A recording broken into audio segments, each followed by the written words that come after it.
Two cutters through the middle. Aria for 3. Poki tū ana ngā tai ki mau I whakanukunuku hia, I whakanekeneke hia, I whiua reretia e hotu, a wāhine rua ki te wai, ki tai wiwi, ki tai wawa, ki te whai ao, ki te ao mārama, tiha e mauri ora. A tuatahi ake, a ko ngā whakaaro nui ki tō tātou runga rawa, a koe ia te piringa, me te whakaotinga o ngā mea katoa, ka whaikororia ki tōna ingoa tapu. A o tira ki tō tātou kuini, ngā waihono I te pō, me te kāhui ari ki whānui tonu, rire hau, pai mā rire ki a rātau. O tira ki ngā mate, huhua o te wā, ki roto I tō tātou moana, o tira o te motu whānui, haere atu rā koutou. Hoki mai rā ki a tātou, te kanohi ora, nau mai, piri mai, ki tō tātou kaupapa o te rangi nei, ara ko te whituara o Tauranga Moana, ko te Ahurei o Tauranga Moana, e mihi kau atu nei ki a koutou, kei aku rangatira, ko wai tēnei, ko tawa ngā toko tōku ingoa, he uri ahau, no Tauranga Moana, o tira, no te piri rākau, no ngai tamara wahoa, no hoki. Kia ora. Tēnā koe e hoa. O tira tēnā koutou e tīwi, o tira e te whānau. Ko ai tēnei e noho nei te taho tōku parata. Ko tarawhati te ka tōku ingoa. He uri anō tēnei o Tauranga Moana whānui. O tira he uri tēnei o Ngāti Hangarau hapū. He uri hoki tēnei o te patuai ki mō titi me tainu waka anō I te taho tōku pāpā. Maunga tautari maunga. E mihi nei kia koutou maunga anō. No reira tēnā tātou. Tēnā koe e hoa. Kei te pēhea koe I tēnei rangi. Pai ana, my bro, pai ana. Whiti ana te rā, kei te ora. Real good, eh? Te rā, ko ki te māua I waho. Te toko maha o te whānau ko tai mai. I tēnei rā o tira, kia koutou anō e mātaki mai ana I te kāinga. O tira pēa tātou whānau o ahi tareiria anō e mātaki mai ana. O tira, tēnā koutou. Kei te pēhea koe, my bro. Tautoko ana o kōrero. Kei te whiti mai te rā ki waho. Kua tai mai te iti me te rahi. Ki runga I te papa o Matapihi tēnei rā. O tira, mihi ana ki a koutou katoa. Mehe mea, kare e mohio ana koutou. He aha te tikanga o tēnei ahurei. Ka whakanui I tō tātou moana. Hei I arua tau, ne? I tēnei wā, ka whakawhiti atu tātou ki te hōtaka o te rangi nei. Tuatahi ake, ka tū te papa o Matapihi, ngā house me ki. Tuarua, kua tātou whānau o Ngaitiahi me Ngāti He. Whai muri a rātou ka tū te whānau o te rere atu kāhia. Anō a tātou whānau o Ngāti Pūkenga, Tūranga Waitao. Whai muri a rātou ko ngā mautere. Te whakaruru hau. O tira, ko ngai tamara waho, tuono. Tua whetu ko Ngāti Hangaru. Uits! Tuawaru, ko Waimapu. Ka whakakapi ki tō tātou whānau o te piri rākau. Nō reira I te iwi, kua rite tō tātou kapa tuatahi mo te rangi nei. Aroha mai. Tai wāke tiwi I tēnei wā. I mua tonu I te tū o te papa o Matapihi, ka karakia tā tātou. Kai kōrero I wahora, hei timata I tō tātou ahurei me ki. Kia ora.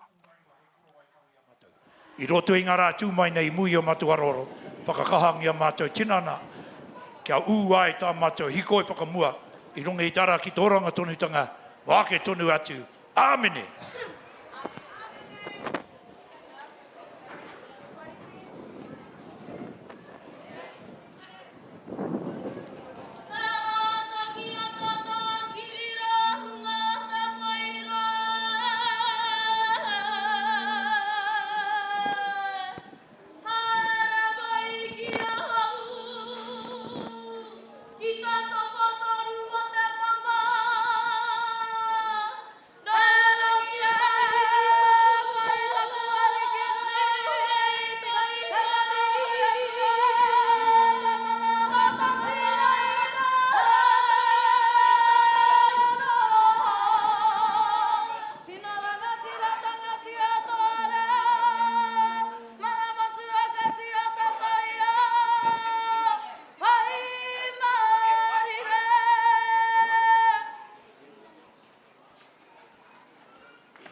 Hayden.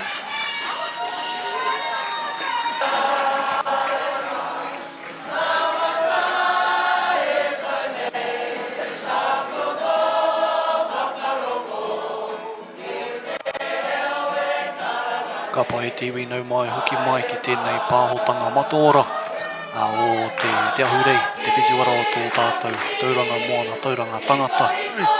Koera te kapa tuatahi o te rā, o te whānau tuatahi me ki o te rā, ko te papa o Matapihi te rā, kua tūwhera, whakatūwhera i tō tātou rā, o tātou mahi ngā hau anō. Ko rātou hoki ngā kauwhakahaere, ko rātou ngā host, o tō tātou kaupapa i tēnei tau whānau. So tika ana mā rātou e taka i tuatahi, set the standard for the day. O te rei, nau mai ki mai whānau, tarawhati tēnei, taku tā, te parata tawa. Ko māua o koutou hoha i tēnei rā.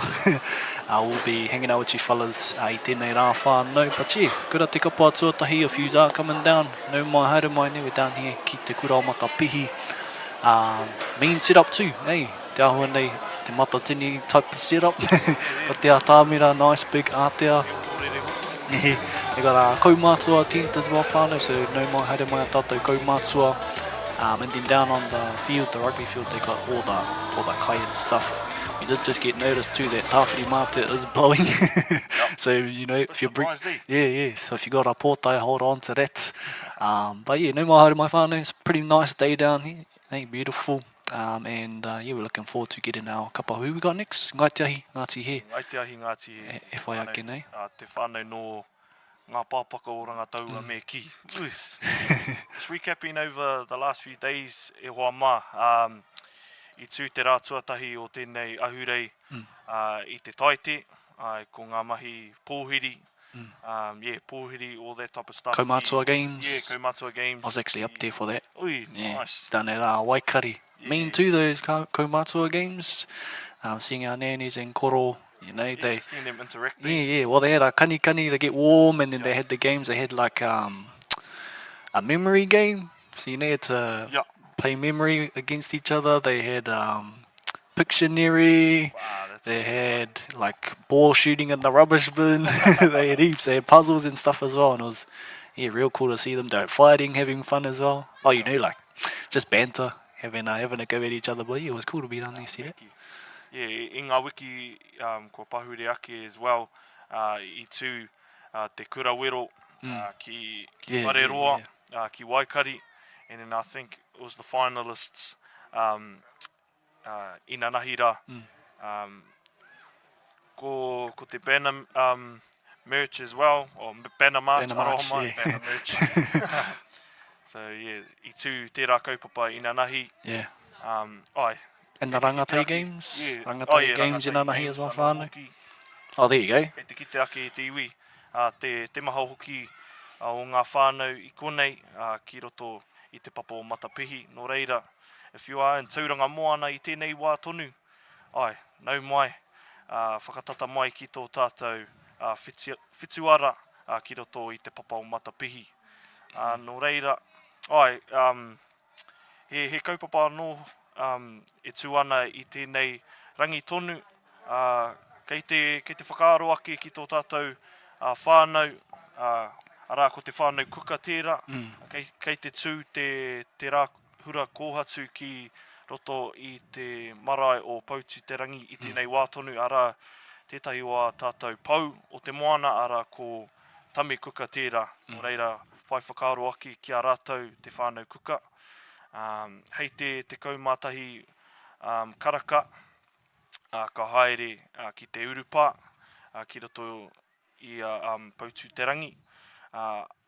Whaimuri i tērā, hei te paupautanga o te rā, ka tū te hākari ki pautu te rangi anō hoki. Nō reira, whai whakaaro ana ki a rātou te whānau kuka. Whai whakaaro ana tēnā koe, bro.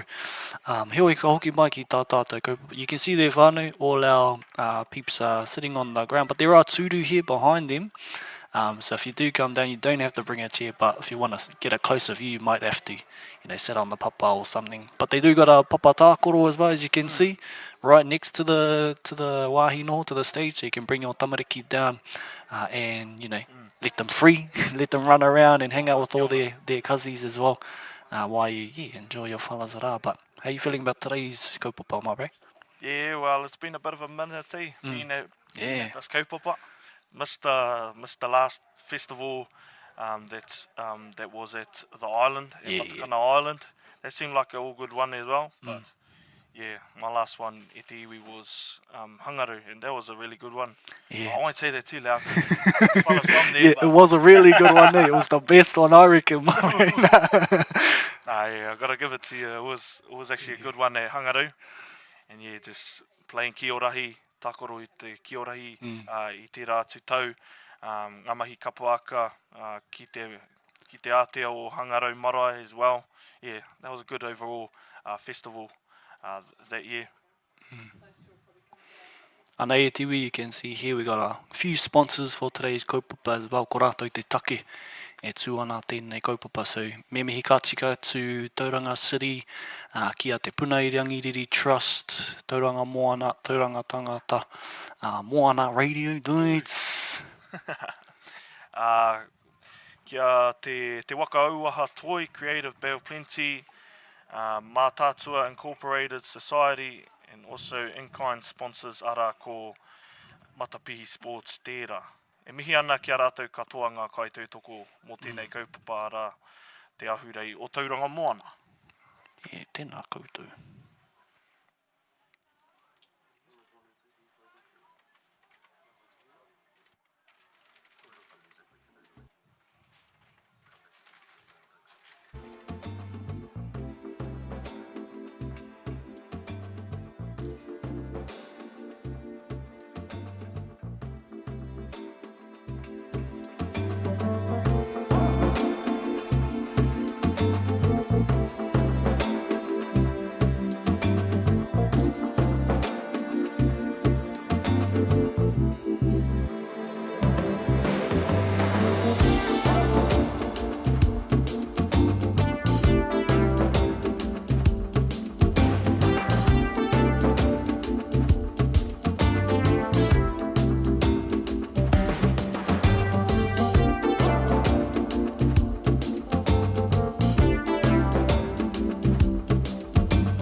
can't just you no more. You take away my pride, we're over. Friends have been chatting about we. They know everything, can't help what they see. They can see the shame you left on me. I'm in a state of misery. No more sitting waiting by the phone, wondering if you'll ever come home. Leaving me out in the cold, you left me all alone. No more putting out my heart for you. Begging you back, you see I am through. Leaving me out in the cold, you left me all alone. For the sake of you and me, our friends will want to intervene. They seem to have really good advice, saying I just got to fight. I know you left me for somebody new, but she will never love you like I do. My foolish heart don't wanna say goodbye, but I ain't got no tears to cry. No more sitting waiting by the phone, wondering if you'll ever come home. Leaving me out in the cold, you left me all alone. No more putting out my heart for you. Begging you back, you see I am through. Leaving me out in the cold, you left me all alone. Only heaven knows how hard I tried to fight for you, to make you stay.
ko te pū kōrero, ko tūrā paki wāka. Nā reira e te whānau, kua rite mai tō tātou kapa. Kapa e te whare, e te papa, haruru mai ana te whenua, mo te Kapa Haka, o ngai te he, ngāti, o ngai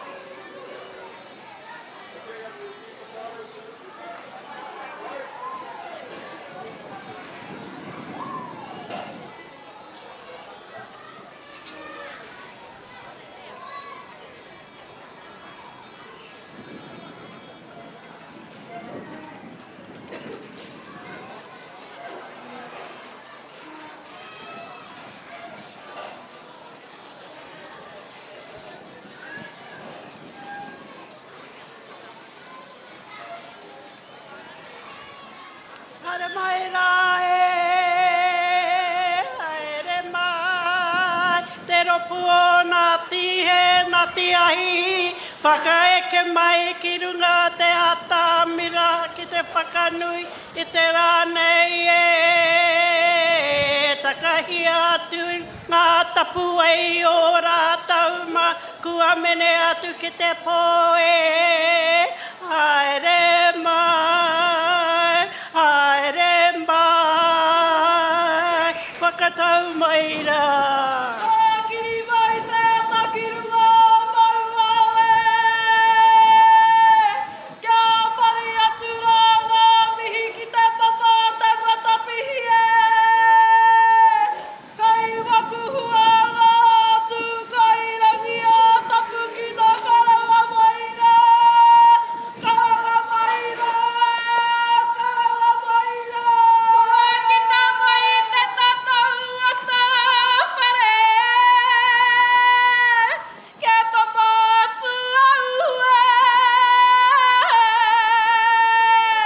Ko mai te hia ka tonu nei e. Ko ngā tihe te pekati toki e. Kore nei e whati e. Ka wana, ka tipu, ka rea. Matapihi e. Te popotanga hau i tā rānei e. Te Matapihi ki tōku ahurea tuakiri e. Te Matapihi ki tōku tū. Tauranga Moana Tauranga Tangata. Hui hui mai, runanga mai, whakamena mai rā.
Akachi, waiho mā ngā rangatahi, ora minui, o waira kewa, hei waka, hei tīkam, hei te ihi, me te wehi, o ngā tōpaka rangataua, i tēnei rā. Anō reira, ko taku tohu ki a koutou. Kaua e mātaki-taki i ngā whakeke makau e hina. Ai engari, me a ngā nui mai ki a hau. Ko tu hoa tai ahi, kei a mātou hoki, te oranga o te iwi, kei te tapua tapuringa. Anō reira, hui, i ngā kokoruka tō Matapihi whenua. Tēnā koutou katoa. Hewa. Āra mai te Kura.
Kia hingora!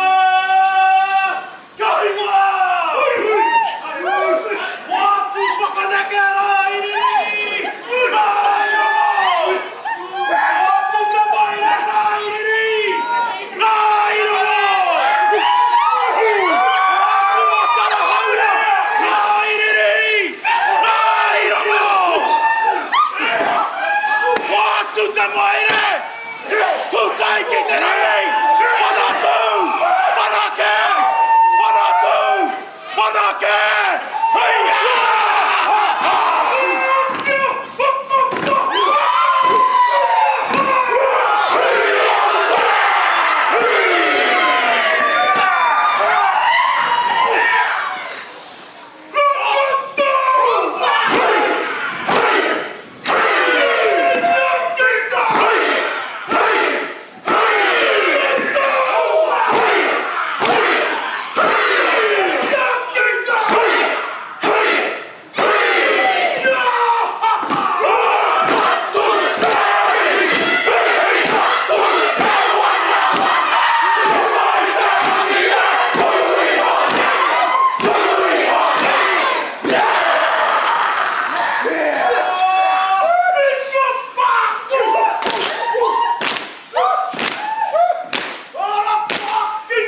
mataora nei o te reo irirangi o Tauranga Moana o tira Local Gecko Productions. Anei ngā kai whakapāho.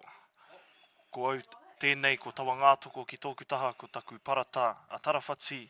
E mihi kau atu nei ki a koutou. Kia ora. I tēnei ata tonu, katahi anō te whānau o ngai te ahi Ngāti He, I tū ki runga I te papatū waiwai, ki konei ki tō tātou ahurea, ahurei o Tauranga Moana, ki roto I te papa o Matapihi, te kura o Matapihi anō hoki. Nō reira e mihi ana ki a rātou katoa, mai ngā kōhunga-hunga, taino ake ki ngā pakeke. Nō reira, parata.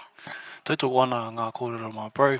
Pai hoki te kite te whānau katoa tau kōrero, kōhunga-hunga mai, pakeke mai anō. Me te mea hoki, ahakoa te, although, it's supposed to be ngāhau and fun and, everything, kei reira tonu te whakataitai, everyone's still competing, going hard, trying to win the festival, which is cool, pai te kite I tērā. But it was real cool to see our whānau up there as well, ngai te ahi Ngāti He, a lot of groups, big groups as well I tēnei tau. It's good to see. Good to see. Yeah, it's still good to see as well the competitiveness ki roto I ngā kapa, as you could see, with Matapihi, just me and the bro talking about as well, ui, going all out, Yeah, we pulled up this morning and they're out here on the grass finally warming up and everything. We're like, oh, these guys. Yeah, because if you're a bit of a tauhou ki wēnei kaupapa e hoa mā, ki tēnei ahurei, my expectations anyway, this is a bit of a fun day, kia whakanui I tō tātou, Tauranga Moana Tanga, me ki. O tira, just have a good whānau, fun day, celebrating Kapa Haka as well. Yeah. And it's, if you are coming down whānau no mahara mai, we've still got heaps of groups left to go. We even got kai down here, as you can see there. Te Rera Tukahia will be next. And then ko Tūranga Waitau, I think after that we take a break. And then we'll get into the wāhanga tuarua. We've got our ngā mautere, ngai tamarawa o Ngāti Hangarau, Waimapu, e ngā morehu o te kore tuohu still to come. But as I was saying, we got heaps of kai down here as well. We just saw the list of all the kai. Looks yummy. We got some power loaded fries. We saw Delicious. Power steak sub out there. Bit of chocolate strawberries in there. Yeah, chocolate strawberries. Pie. They got some chop suey as well, so heaps of kai down here whānau no mai, tautoko mai anō in there. Some of these are local businesses, some of our whānau businesses as well, so haere mai, tiki nahe kai. We've got heaps of whānau down here as you can see as well, big art there too, so plenty of space for you fellas to come down and bring your whānau down as well. Yeah, I know it's a bit of a jam-packed weekend. Also, might be a bit of a chill weekend wherever you are I te iwi. Just remember, it's Labour weekend I tēnei weekend. We also got Hoop Nation happening at Mercury Arena I tēnei wā tonu. Nō reira, ka mihi ake ki ngā kaitākaro poi tūkohu.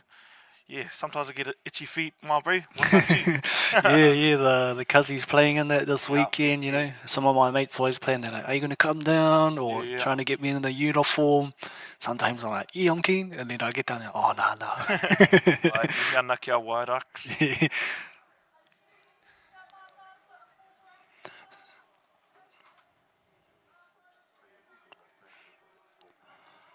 Nō reire te iwi mautonu mai ki tēnei whakapāhotanga mataora nei o Moana. Hei aku anei.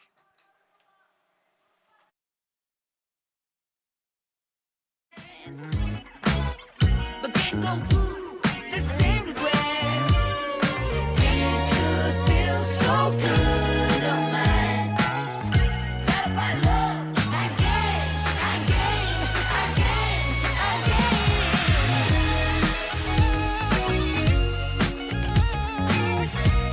And I know you deserve this better.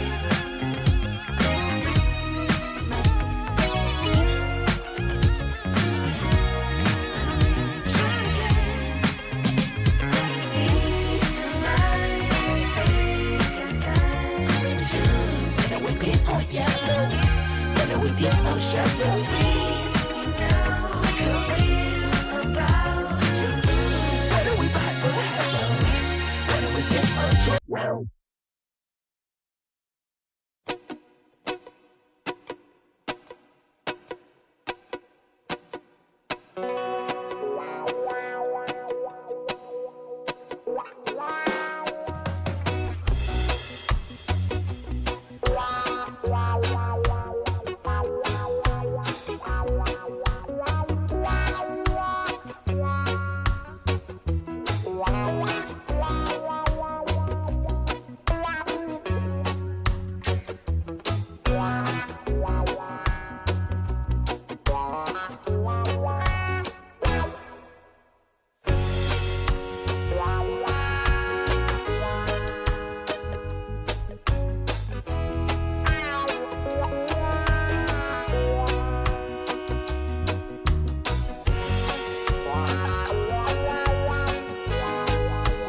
mai, whakatau mai rā. Kiri mai te takirunga maua e. Kia pari atu rā ngā mihi ki te papa te matapihi e. Kai wakuhua ngā tūkai rangi a tapu ki nā karanga mai rā.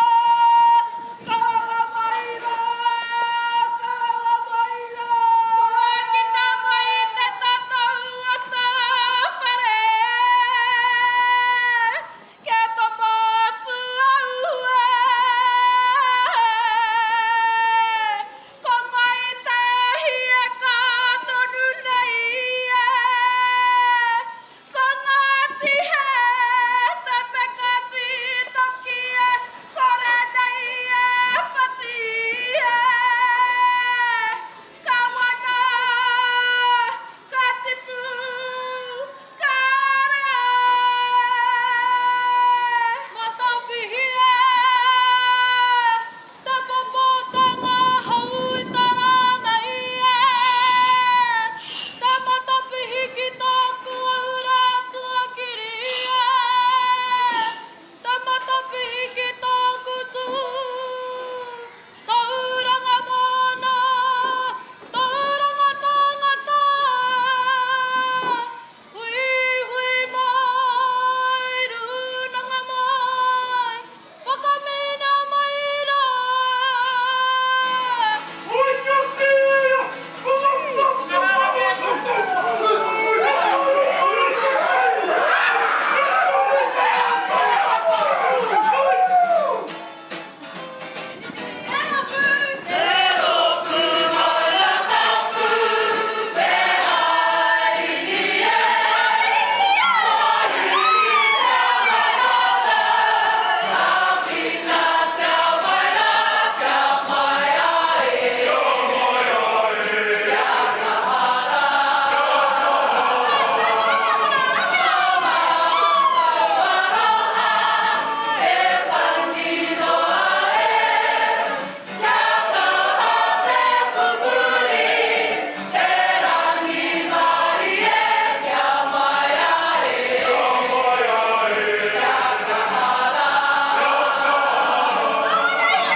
Ko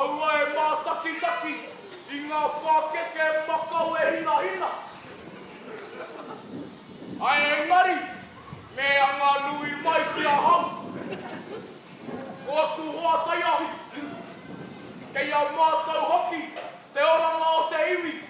Kei te tapua tapuringa. Ana reira. Hui hui, i ngā kokoru katoa matapihi whenua. Tēnā koutou! Tēnā koutou! Tēnā koutou katoa! Hewai! Āra mai te kukura.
Tēnā koutou ki ngā matahau, ko Kira Williams tēnei uri no Matapihi, ko ai tō kai whakapāho mo tēnei rā, ko aukaha no hoki, engari, i tēnei, ko tō tātou rōpū tuatoru, ko te rere atu kā hia pā, haruru mai te whenua i te whānau, paki paki mai.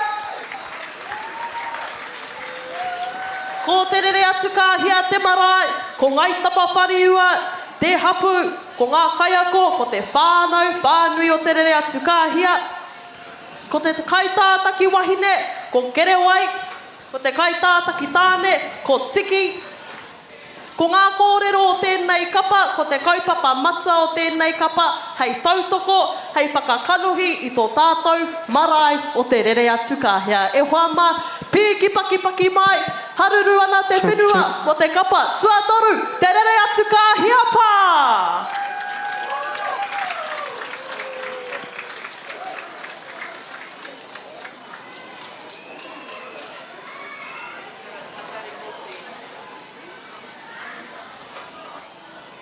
Āra mai te kapa o te rere atu kāhia, kawe a mai ngā huatanga o koutou, i raro te korawai aroha. Āra mai runga i te atamira, i mua i te tahuna o waipu.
Te rā taku waka, o mā tātua.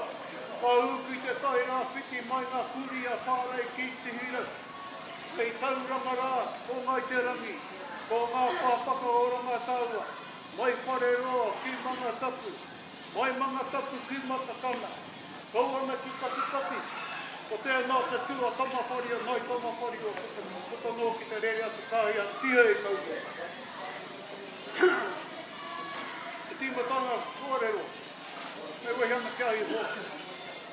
te honoro e kōri ki tōna ingo tapu. Tēnā koutou mā aitua maho te wā, te hinga mai nei ngā tini marae o tātou. Haere rā te te oke oki mo tātou no te tangata. Hareira moi mai te moina te tukāhia. E whakahonere tō tātou kuini, mā wai honga i te hō. Te areki nui, tā whainu. Te te rangi kahu te tūrua, e no Ahurei, i runga te ahua rewa, o ngā iwi Māori katoa. Rei te kuini, toi tū ki te mama motu hake.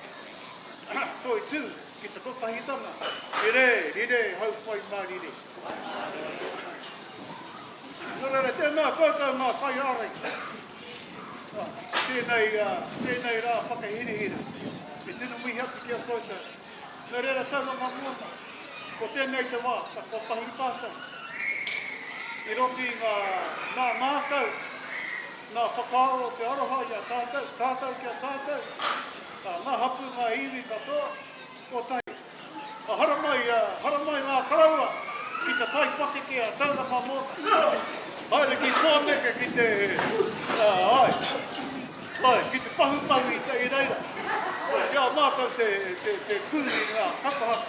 Kōrero, tēnā koutou, kia ora tātou katoa.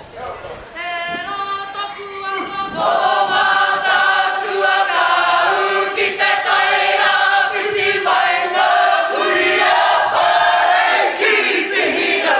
I haia e puhi ki te tae tokero ki hoki anga whakapau taraki a kei reira ngā puhi kei reira te rara mai.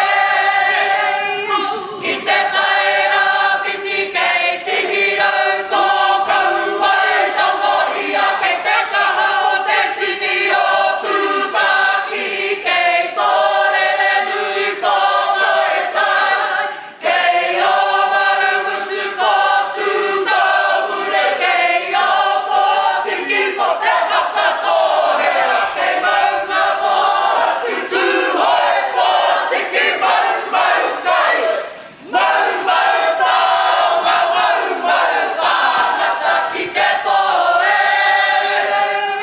Ki te taira piti whakaeke i te ahuarangi tai. Ki kia rangi heue, kia ngāti aua. Kei runga te kōrero, kei raro te rahurahu. Kia mihi au ki te maruka tūtahi kure tangara o matatua ki taku kuia kia muri wai whakahaua tēnei. Kia whakatare ahurea au kei parora tai whakaea ngā mai. Koe he pani whapūkana mai, koe he weri whakana mai, koe he paru whakakohua te mataku e. Ki te taira piti kei Tauranga ko mai te rangi, ko ngā tirangi nui, ko ngā tipuke ngā pōna pāpaka rangata. Mai whare ki maunga tapu, utana ki te rere atu kahia. Tauranga Moana Tauranga Tangata kōrero ki tahi e.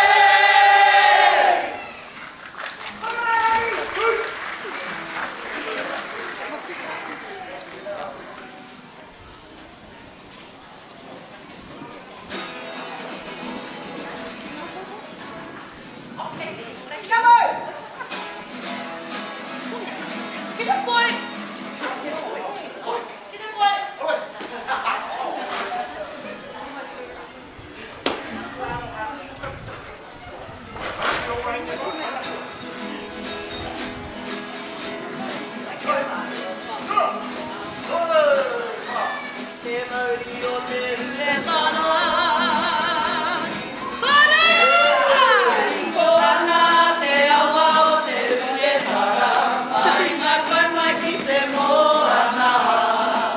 Titiro mai ki aku kōrero nei.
kia. Oho, ringa, he karona, kai waho mautoni. Oho, tika, tika, tika, tika. Tika, tika, tika, tika. Kite nui te aroha. Kite nui te aroha. Kite kino maori.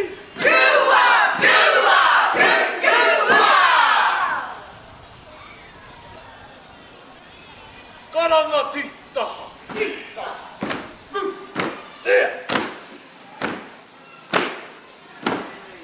Oh, tika, tika, tika. Tika, tika, tika. Kite mau. Kite aroha. Kite tito aroha.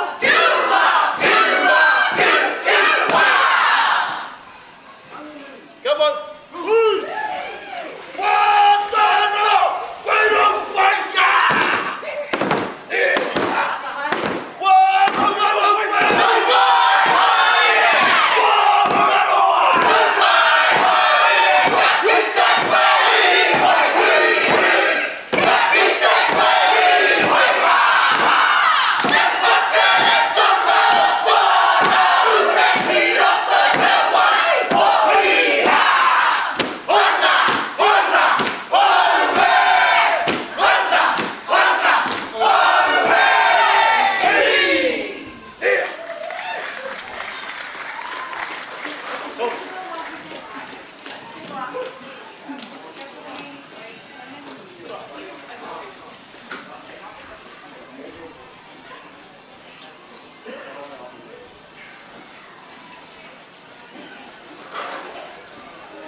Moana Tangata nau mai hoki mai anō ki tēnei pāhotanga mataora. O tēnei tā tātou ahurei ki konei ki te papa o Matapihi. Ai tēnei rā e te iwi koera, te ropu, tua toru o te rā. Ko te rere atu kāhia, ko tūke te papa o Matapihi. Te ngaitiahi Ngāti he anō. I koera tātou whānau o katikati, te rere atu kāhia. Nō reira, mihi ana ki te whānau rā, kua takahi te papatū wai, pai te ki te tātou nēnei zara, I rungi te atāmaira I te taho o ngā rangatahi, arā no te kōrero, te kaupapa o tō tātou ahurei anō, Āra Mai Te Rangatahi, nō reira anei, māua ngā rangatahi, mihi ana. But mihi ana ki a tātou whānau, ha whakaaro mā, bro. I tū pakari, tū maia, tō tātou whānau no te rere atu kāhia. Kei te ki te ake, bit of a mixture.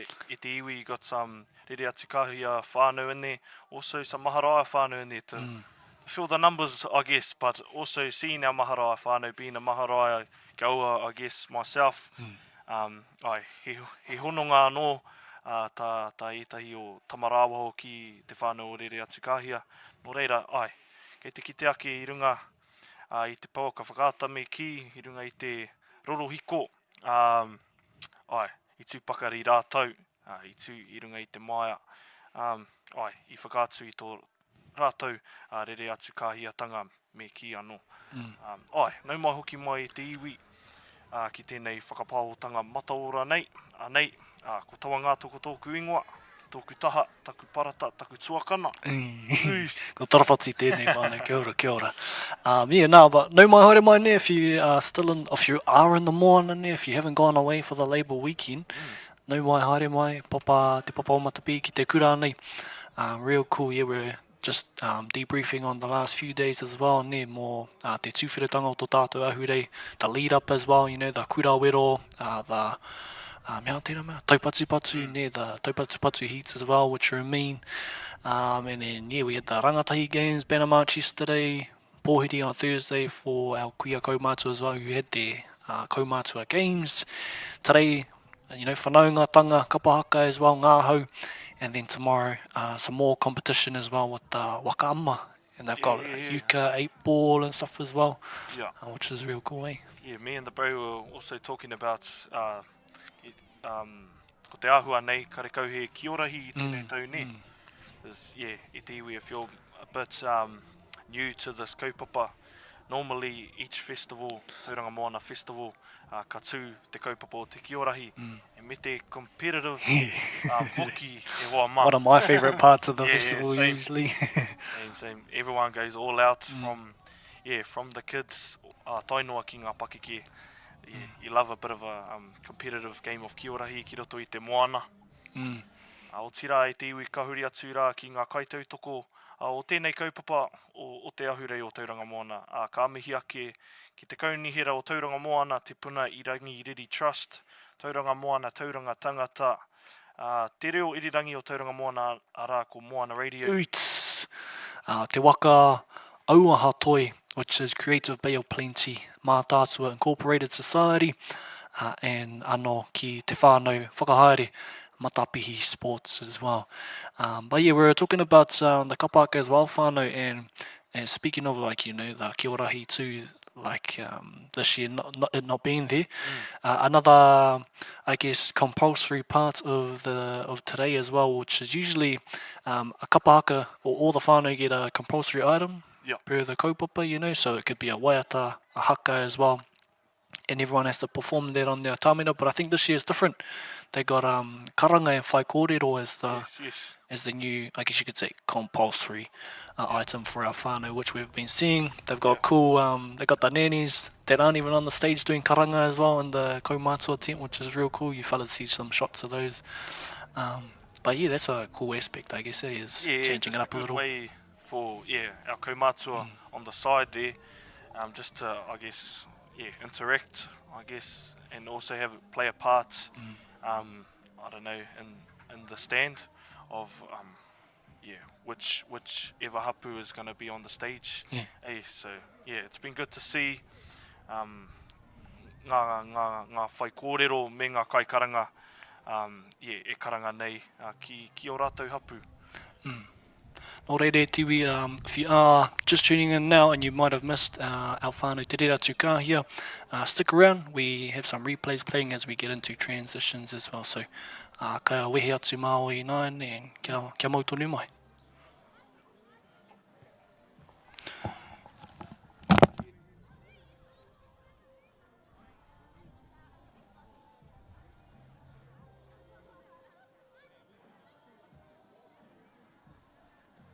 Step forward and 2 steps back.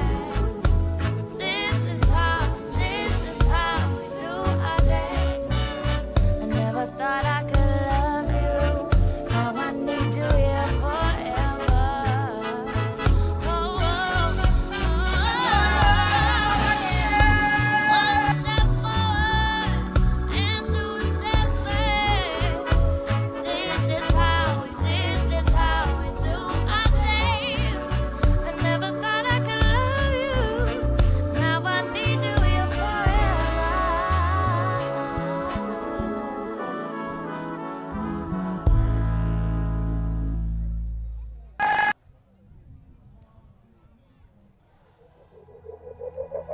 I was done growing up, had enough of chasing down the sun, but suddenly I can see everything evergreen. I won't pretend I ever found my way.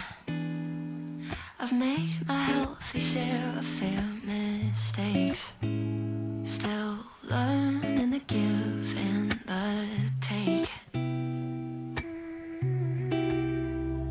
But I'm seeing everything through brand new eyes, taking in the world through different light. Thought I wasted all my life, but I think I changed my mind. I was done growing up, had enough of chasing down the sun, but suddenly I can see everything evergreen. I won't profess I've got it figured out. I know I'm only getting started now, still learning the ups and the downs. But I'm seeing everything through brand new eyes, taking in the world through different light. Thought I wasted all my life, but I think I changed my mind. I was done growing up, had enough of chasing down the sun, but suddenly I can see everything evergreen.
taku waka, o mā tātua. Ka uki te tai rā whiti mai ngā kuri a whārei ki te hira. Kei tauranga rā, o mai te rangi, ko ngā pāpaka o rangataua. Mai whareroa ki manga tapu, mai manga tapu ki matakana. Kauana ki kati. Ko tēnā te tua tamawhari o mai tamawhari o whakanui ki te rere atu kāhi a tia e kaua. Te tīmatanga kōrero, me wehianga kia i hoki. Te hongaro e kōri ki kōna ingo tapu. Tēnā koutou ngā aitoa maho te wā, te hinga mai nei ngā tini marae o tātou. Haere rā te te oki mo tātou no te tangata. Hareira moi mai te manga te tukānia. E whakahonere tō tātou kuini, mā wai hona i te pō. Te areki nui, tā whainu. Te te rangi kahu te tūrua, e no Ahurei, i runga te āhua rewa, o ngā iwi Māori katoa. Haere te kuini, toi tū ki te manga motu haki. Toi tū ki te kotahitanga. Rire, hau whai Māori re. Nōrere, tēnā koutou ngā whai ārei. Tēnei rā whakahirihira. E tēnā mihi atu ki a koutou. Nōrere, Tauranga Moana. Ko tēnei te wā, ka kotahi tātou. I roti ngā mātou, ngā whakaaro te aroha i a tātou ki a tātou. Ngā hapū ngā iwi katoa, kotahi. Hara mai ngā karaua, ki te taipake ki a Tauranga Moana. Haere ki tōneke ki te, ki te pahupahu i reira. Kia mātou te kūri ngā Kapa Haka. Tēnā koutou, kia ora tātou katoa. Tēnā taku anga Tō mātātua ka uki te tai rā piti mai ngā kuri a whārei ki te hira. I haia e puhi ki te tae tokero, ki hoki anga whakakotahi ki a kei reira ngā puhi, kei reira te rara mai. Ki te tai rā piti kei te hira, tō kau ai tamohi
Ko mga tawa, ko tahu whakatiki me ngā peke. E hoa mai kia mohi o tātou katoa, te kaumātahi a rātou kai karanga I te rangi nei, no reira me huro ki a rātou. Ko ngā kōrero o tēnei kapa, ko tō rātou tuatahi ki te ahurei tuatahi o Tauranga Moana Tauranga Tangata. Pēki paki mō tērā. So their first stand was at the first Tauranga Moana Tauranga Tangata Festival, and ever since then, they've been coming back every single second year. Te whānau, no reira, pēki paki mō rātou.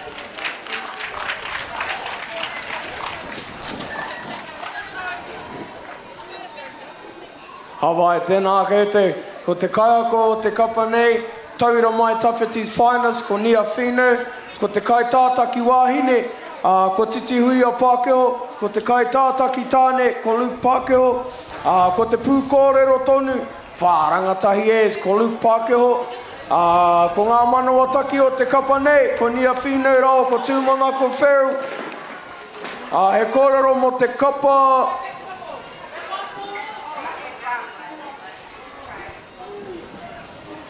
Tauranga Waitau was established after the first Tangata Festival when the need was found, 2004-ish e ai ki te pānui nei.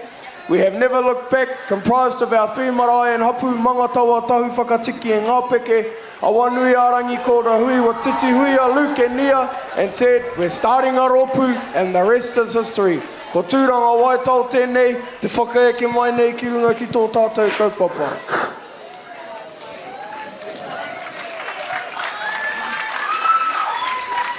Ka ti anō rā e te iwi hoatu te piki paki ki te Kapa Haka e whai ake nei, kia Tauranga Waitau!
mana o te whenua, ko nai tūkairangi, ko Ngāti Tapu, ko Ngāti Kukue. Tēnei te mihi nā mātai te ropu o tūranga waitau, ki a koutou e. Tēnā koutou, tēnā rā koutou katoa.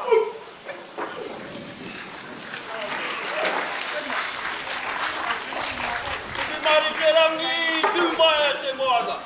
Takahuri te whenua, e piti i te rā, i te au awatea. Tīrama lama nā whetu, mō hiti hiti te marama i te kō. Hiko, hiko te uri rā ki runga hikurangi. Papa te whakitiri ki runga kopu kairoa. Papa ki tūana nā tai ki mauau. Rangatawa kāriri. Kōnu nuru, kōna nāna, kōpārani.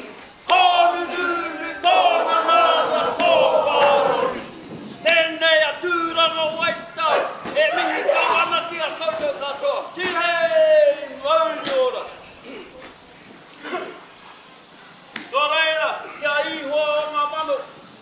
Ko ia te tīmatanga, ko ia te whakamutunga o ngā mea katoa. Korori e katona iho tapu. Ki tā tātou whini, ngā waihono i te pō, ko te tau te pero, te tūāwaru. E noho mai rā ki rungi i te ahurea tapu o ngā mātua tūpuna, ki te pari kāhui āri ki tonu. Rire hau, kai mari nei kia hapu. Ki ngā mate kei whakanui a tātou.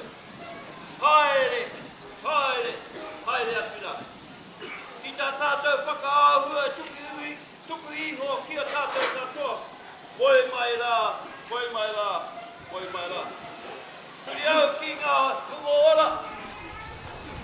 Nā whia, nā raua, nā pākeke, nā mokopuna kamariki. Tēnā koutou katoa. Tēnei te mihi ki tā tātou, kai whakahaere. E mahi ana i tēnei wā, nā tātou ahurei o Tauranga Moana, tēnei te mihi. Ka mihi hoki ki te hapū o lai tūkairangi, Ngāti Kuku, me Ngāti Tapu, tēnei te mihi. Anei a tūranga waitau e tūaki nei. Ngāti Kukenga, me Ngā Pōpiki, e tūaki nei. Anei mate he whaka nāhau tia koutou katoa. E mihi ana kau ana ki tā tātou kuia e noho ki te taha o tātou. Nō reira, kāre e kū mea loa kōrero i kōnei. Tēnā koutou, tēnā tātou katoa. Kamina mai tapu purane. Te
tēnei wā, nō reira, tēnā koutou, tēnā koutou, tēnā tātou katoa.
Tūranga waitau kei roto I te whare ara ko ngā tipūkenga. Uits! Uits. Katai anō te tū atāhua, te tū māia. Ki runga I tō tātou papa tū waiwai. Ki konei, ki roto I te papa o Matapihi. Nō reira, e mihi ana kia rātou katoa. Taparata. Tika ana, e mihi ana kia rātou te whānau. Aotira ki ngā whānau, e mihi ana kia rātou te whānau. Aotira ki ngā whānau katoa I tū I tēnei ata. Katoa I tū I tēnei ata. Ne koera te wahanga tuatahi o tō tātou rā e tiwi. Katahi anō. Ne koera te wahanga tuatahi o tō tātou rā e tiwi. Katahi anō ka ati, ara tūranga. If you've been tuning Yeah. He whakangāhu noi ho e nei mahi Kapa Haka ki tēnei ahurei. Engari, you still got to add a bit of Competition, competition eh? in there. Who do you reckon, kia koe anō, who do you reckon, like, kind of, I know ngāhu but like, who do you reckon is the best so far, kia koe? Best so far, probably go Matapihi or Waitau. No bias, no bias. No bias. No bias. He hononga tāku ki konei ki Matapihi, engari. Tātou katoa, kia tātou katoa, eh? I reckon, who else? Nā Tauranga Waitau are pretty mean, you know, maha rātou, heaps of them. You know, then they had the nekianga tarako and stuff. Yeah. But all in all, ko te kotahitanga ne o tātou o Tauranga Moana. Aotira, yeah, o tātou whānau. I think we're taking our break now, whānau. Actually, sorry, we got ngā mautere coming up before lunch. So that's our next rōpū. And if you are just tuning in, stick around. We usually play some replays as we get into our next rōpū. We have some long wāhanga whakatā for our whānau, our kaumātua as well, to get up, have a hikoi haere before we get into the next group. So yeah, if you are watching, make sure you stick around because we do have replays as well of the previous kapa in case you missed them. So yeah, kia mau tunu mai whānau.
heart beats through my chest.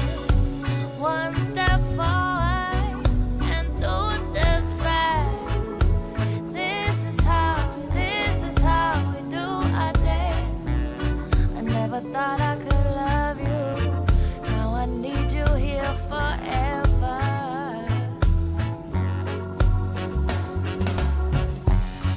And I know when we're fighting, all the things that we say, they don't hold any water. We forget the next day. They say love makes you crazy, but I need you around. Just be careful where you step, 'cause my heart's on the ground. One step forward and two steps back. This is how we do our dance.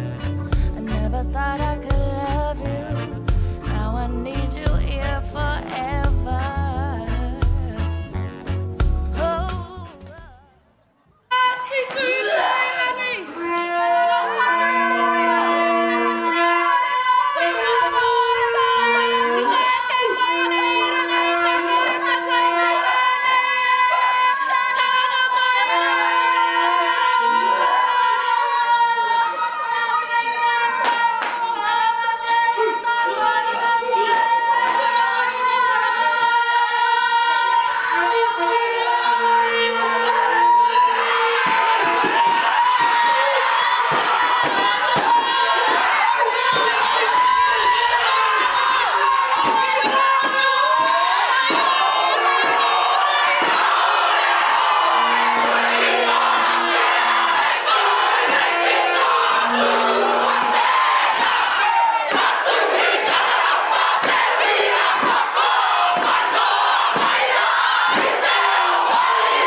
Tēnei te mihi nā mātai te roku o tūranga waitau ki a koutou e. Tēnā koutou, tēnā rā koutou katoa.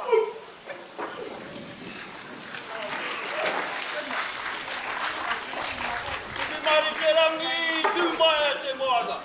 Whakahuri te whenua, e whiti i te rā, i te au awatea. Ti lamalama nā whetu, mō hiti te marama i te kō. Hiko te ui rā ki runga hikurangi. Papa te whakitiri ki runga kopu kairoa. Papa ki tūana nā tai ki mau. Rangatawa kāriri. Kōnunuru kōna nāna kōpārani. Kōnunuru kōna nāna kōpārani.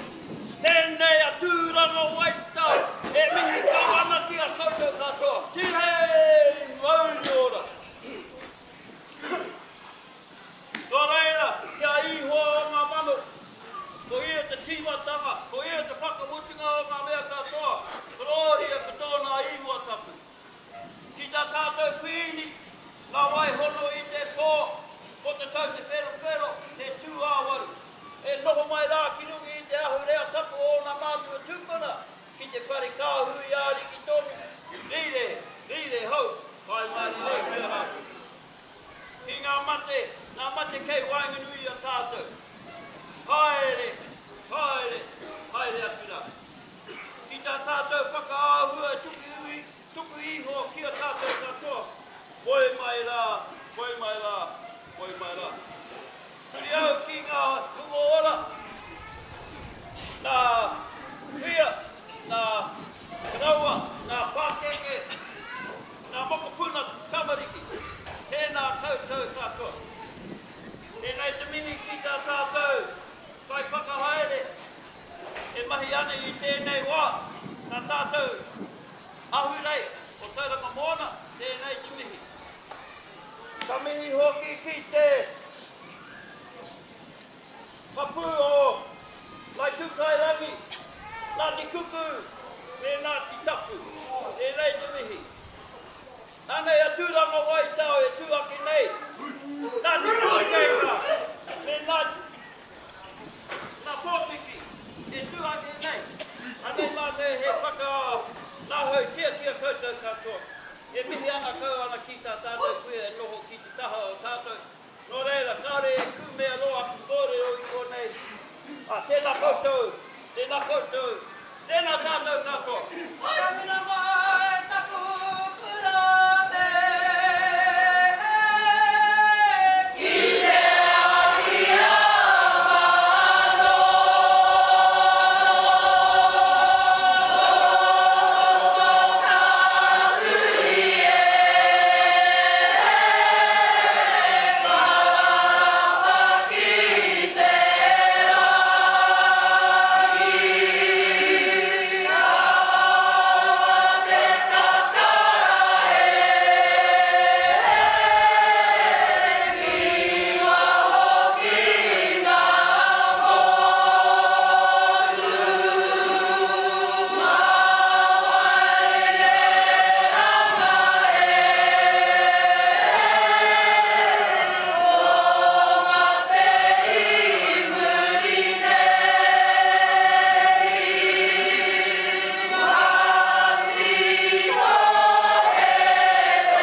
Haruru ana te whenua mō te kapa, tūtonu te rangi hauhiri. Ko ai kei konei mo tēnei kapa.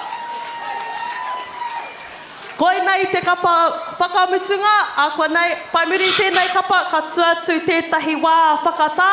Engari he karere tēnei ki ngā tāngata ka tūai ki ngā tau patu o tira ki te Talent Quest. Haere mai ki muri te papatū waiwai, koutou ka whakahara tau ai. Ko tēnei kapa, ko tūtoru te rangi hauhiri, e whakakanohi rātau i ngā mautere katoa. Ko ngā kai whakahaere o tēnei kapa, ko te whānau o te kutaroa, ko te kaitātaki wahine, ko kahurangi ngātai, ko te wahine kaikaranga, ko Natalie Bidwa. He kōrero mo te kapa kua tae mai a tūtonu te rangi hauhiri raro i te korowai o tau aiti raua ko hine aorangi, ko kutaroa te marae.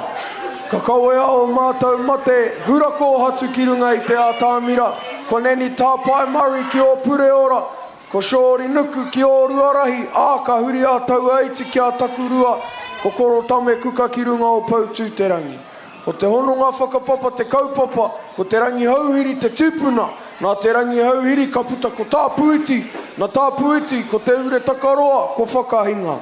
Nā te ure takaroa ko whaiawa, nā ko te ngare ki raukawa, takahiparu ka whakipō. Nā whakahinga ko tau aiti, ka moia tau aiti a hine aorangi, haputa ko mātou, ho au ko koe ko au, tūtonu te rangi hauhiri, tūtonu tā puiti, e te iwi, ho mai te piki paki, ki te Kapa Haka, o tūtonu te rangi hauhiri. Haere mai rā te whānau o tūtonu te rangi hauhiri e. Haere mai ki te ātāmira e. Kawe a mai tō koutou mana, toha ki a mātou katoa. Nau mai, haere mai, whakatau mai rā.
whakakotahi o te ropi nei, tēnei te tai mai tēnei rā. Kei te kikea tai, tahi o te maipere kei wahora, ki ora tēnei. Kia ora kuri kapa, kia ora raimata, tēnā pūtai. Pea rānei rā te tai mai ki te tai mopi te kaupapa. Tātai kaupapa i tēnei rā, whakakotahi a tātai, tātai ngaiwi, ka hapū a te moana. Tāhai hea e au ka hapū kōrero, nui ngā hononga i whainganui a tātou, karanga mai ki ngāri, a tāpuiti, tāpuiti ka mai tama wahine, ka puta, ka whakahinga, whakahinga ka moi a tama whairua, ka puta ka mai tama whairua, tēnei koe ke mai nei, tama whairua ka mai tama wahine, ka puta, ka tawaiti, tawaiti ka moi a hine arangi a nei, ko ngāsi tawaiti koe ke mai tēnei rā, nui ngā hononga i whainganui a tātou, tau i hora ki o tātou kia wharaima i moitahi, te kāmai tāma, te matua hauaka, ka moe, ki roki a Ngāti tapu, te whānau ngātai, kei nui ngā hononga i whainganui a tātou. Nei ka tahi mai tēnei rā i runga te reo karanga, tangi ana ki o tātou mate, kei te kāinga e rua ngā hirako hatu tēnei rā, te piara a tāpai no te whānau tai ngā hue, tana kohatu ka hurai nei tēnei rā, tētahi hoki o te whānau tonga, tana kohatu ka hurai nei tēnei rā. Nā reire, tangi a tiana ki te āhuatanga o tātou mate, tātou katoa ka tira haunga o tātou marae, tēnei katangi, tēnei ka mihi. Koe nō rātou ki rātou tātou, ngā mahu e tana iho, e mahi nei ngā mahi. Te papo matapihi tēnā kūtou, tēnā koutou manaki nei tā tātou kaupapa, ko mātou tērā ruatau ki muri, ki manaki te kaupapa e māramana ki te nui o ngā mahi nā reira, ngāi te kairangi, ngāi te tuku, ngāi te tapu, tēnā rā koutou, tēnā rā koutou. Koe anō, harei te mā ka tūnaro, tia te kōrero, ngari anei rā, ngā hapū o te kāinga, ngāi te whiwhia, ngāi tama whairua, ngāi te tāitu, te whānau a tāutau, te ngare,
Tauranga Tangata, nau mā hoki mai ki tō tātou whakapāhotanga mataora o te reo irirangi o Moana. Ai, anei o kai whakapāho e pāho atu nei, ara, ko ai tēnei ko tawa ngā toko ki tōku taha, taku parata, taku tuakana, a tarawhati. Mihana rā kia koutou katoa. Ai, ko ngā mautere tērā, katahi anō i puta i te papatū wai, ngā mautere, ara ko te mautere o matakana, te mautere o rangiwaia, me te mautere o motu hoa. Ai, mihi ana kia rātou katoa. Taku parata o whakaaro ki tēnei tū. Miharo, miharo, te tū o tātou mautere. Ao tira, o ngā kapa katoa, i tēnei ata, ko Ahurei ne, tātou whānau, o te papa o Matapihi, ngai te ahi Ngāti he, koe atu tūranga waitau, ngā mautere anō no rere mihi ana. Rere atu kāhia anō ai. Mihi ana ki ngā whānau katoa. Ko tū i tēnei ata, hei timatanga, mō tō tātou rā whakangāhau anō, but pai te tū o te whānau rā. Kia ora, no reira e hoa maa, if you're just tuning in, ko kapi pēr te wahanga tuatahi ki tēnei taha o te Kapa Haka, no reira, mautonu mai mo te wahanga tuarua kōrero, engari, ka whakatā tātou mo te paupautanga o te rā, ara ko te kai o tina, and me and the bro just finished having a miki kai me ki. Yeah. Wow. Whānau, we just had the meanest kai. We had what do we have? Power and steak subs. We had a power loaded fries as well. Bit of smashed straws as well. Yeah, smashed straws. I think we're plotting to go get some more whānau. But kai is beautiful e tiwi, so no mai haere mai, we still got heaps of whānau here to get on the tāmera, we still got one of the best Ngāti Hangare to come. But no mai whānau, te papa o Matapihi, kei konei mātou, e whakanui ana, so no reira e hoa ma, tēnei wā ka whakatā tātou, kareo i te mōhio. Probably half an hour, maybe half an hour to 1 hour. Yeah, half an hour to, just like get some kai. Get some kai in the system. Yeah, take the kids for a bit of a play. No reira, mau tōnu mai, we'll see you fellas soon. Kia ora.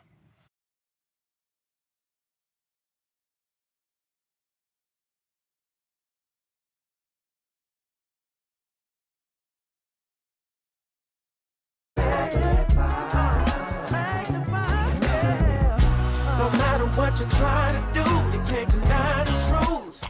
No. And what the people choose ain't really up to you.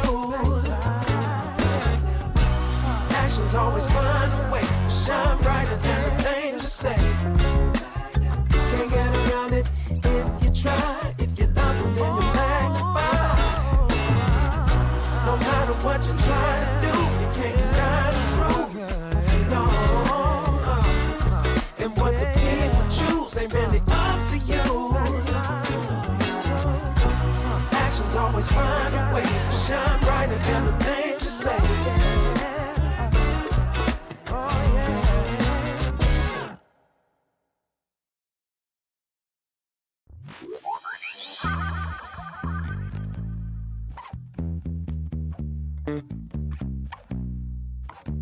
It's a strange kind of phase when you let go. Let your life flow like a river. Break away from material ego. You never know what's around the corner for you.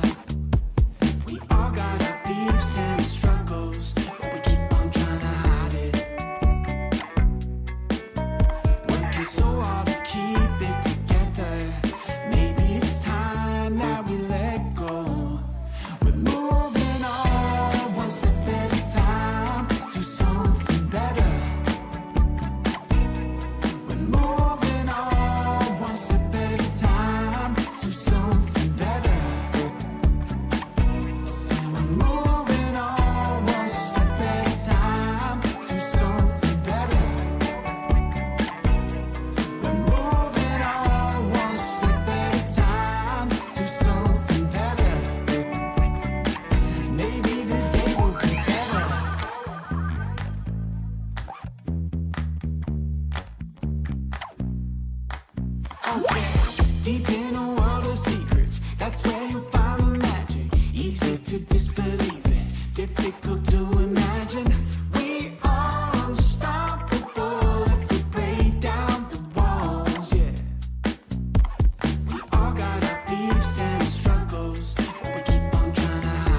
From the moment I saw you, when I looked in your eyes, thought that this could be trouble, but I wanted to try.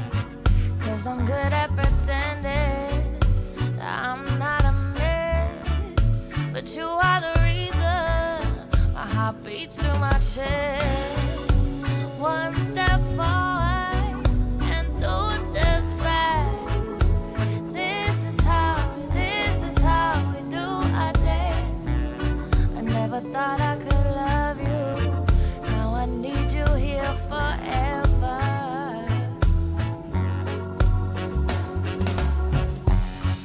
And I know when we're fighting, all the things that we say, they don't hold any water. We forget the next day. They say love makes you crazy, but I need you around. Just be careful where you step, 'cause my heart's on the ground.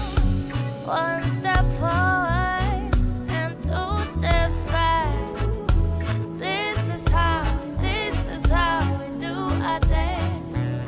I never thought I could love you. Now I need you here forever. Oh, one step forward and two steps back. This is how we do our dance. I never thought I could love you. Now I need you here forever. Oh, la la la la la.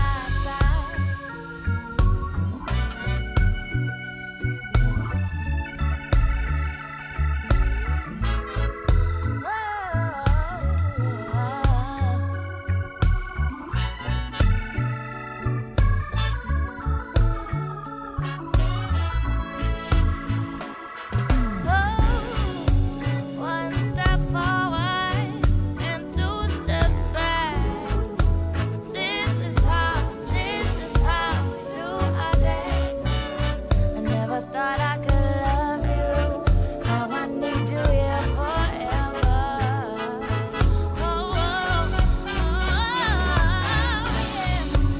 One step forward and two steps back. This is how we do our dance. I never thought I could love you. Now I need you here forever.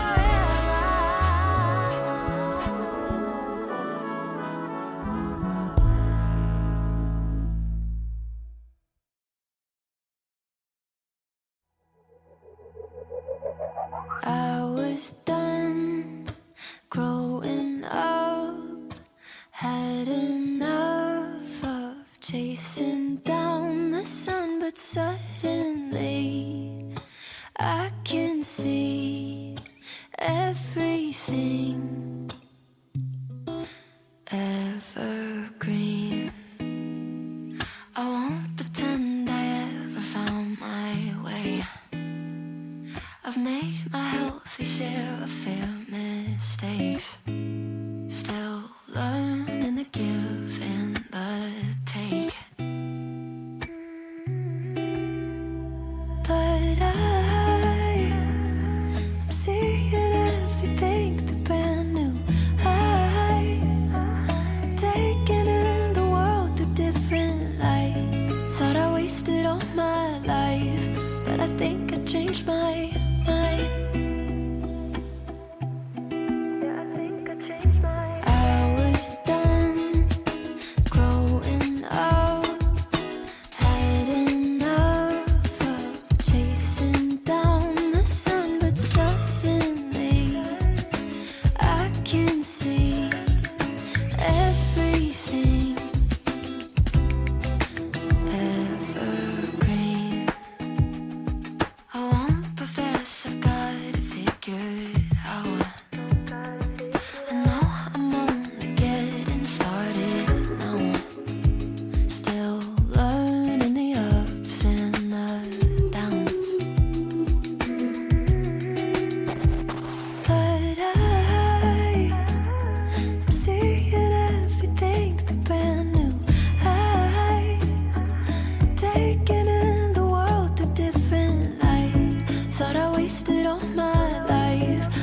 think I changed my mind. I was done growing up, had enough of chasing down the sun, but suddenly I can see everything.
Somewhere on the sea, it got a little longer, so it seems. I burned out, so to speak. Now come a little closer. I feel a little light in the light track. I felt a bit of bad, but I came back. There's still a little light in the light track. Still a bit of good, so good. And I know just what to say. And I know just what to do. And I'm so sick of pain. But it's all too quick with you. Losing this game, I can't afford to be losing this game. And I know you're the safest bet. Losing my mind, can't find the words, no, I can't seem to find. But I'm really trying again. Reason rhyme and take our time and choose. Whether we win or yellow, whether we did or shallow. Please, we know, cause we're about to lose. Whether we buy or hello, whether we stay or jello. Sometimes, funny me. A little bit of gasoline. I burned out, so to speak. Come a little closer. Here's some disclosure. Do you mind to quit your pretending? Truth or false, this shit never ending. Hear me now and stop condescending. You see, I'm begging, you hear me beg. If you seek for love, don't try to hide it. Find it deep inside and try to hide it. If there's a way, I wanna know we tried it. Quit your games and now that you denied it. Losing this game, I can't afford to be losing this game. And I know you're the safest bet. Losing my mind, can't find the words, no, I can't seem to find. But I'm really trying again. Reason rhyme and take our time and choose. Whether we win or yellow, whether we dip or shallow. Please, we know, cause we're about to lose. Whether we buy or hello, whether we stay or jello. Ding, ding, ding. Karere mai, te karere. Kua tai atu mātou ki te whiringa whāiti. Kia tai atu ki Matatini i taua tau. Ka haruru mai te whare. Me ko mātou ngā tino toa. Tua whānui ho mātou. E kore rawa tātou e rongo i ērā momo. Kare ia rere āroto. Me he mea kāore mātou i te tūtahi ki te taha o ngā tino o te Āra Haka. Nō reira. Me tū tonu tātou ki o tātou rohena. Kia ora. Oh, hang on. Kua kaha whawhaia tūtara kawika ki rangataua mō ngā tau kua hipa. kia tūpato te whānau āpanui. Engari, kia tūpato kaitai katoa. E pari ana te tai. Āra mai te paneke. Ue!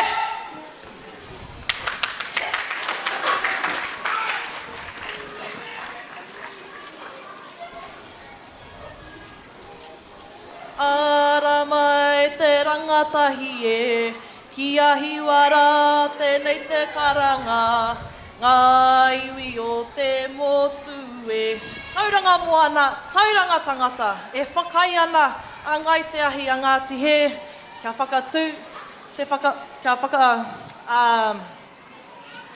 kia motu hake tō tātou rohe ki te matatini. Kia hau, me whakaarohia ki te kaupapa o te rā, Āra Mai Te Rangatahi, kei ware tātou, me tirohia ki ngā tamariki mokopuna o Tauranga Moana o Tauranga Tangata. Aha koa, ko tā ki tumu, ko mā tātua, kei ngā pakeke, ngā whakataitai e rua, me tirohia ki ngā tamariki, te wakapere rua, kua whakakotahi, te whakataitai rā. A tērā wiki, ka tū, te whakataitai āmotu, te mana kuratahi ki Tauranga Moana. A tērā tau, ngā kura tuarua, ka whakatū ki Tauranga Moana nei. Nō reira, ai, ko Tauranga Moana, te waha mō te rohe o mā tātua, i roto i te whakataitai matatini. Me whai tātou, ngā pakeke i ngā tapuai, ma te taina e whakatika i te tuakana. Nō reira, me whai rohe tātou, a Tauranga Moana, Tauranga Tangata, kōrero ki tahi e. Kia ora.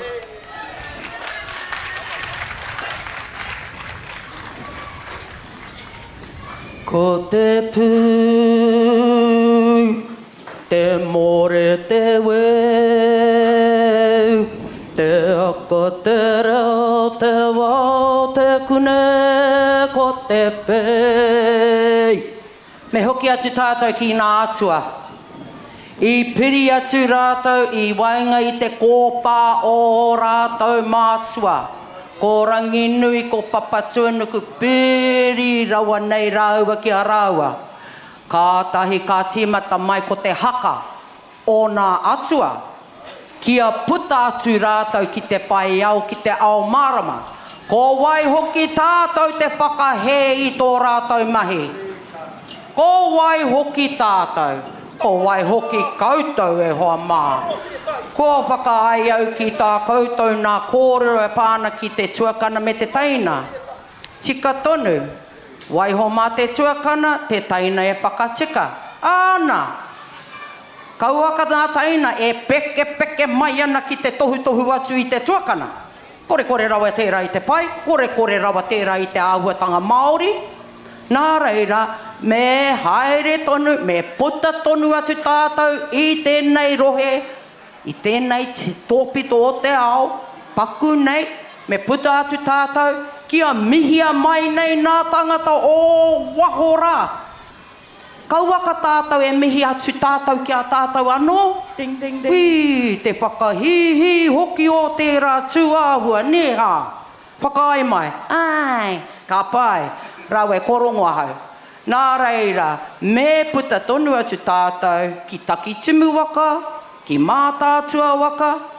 Titiro ki tēnei rangi e te pānau.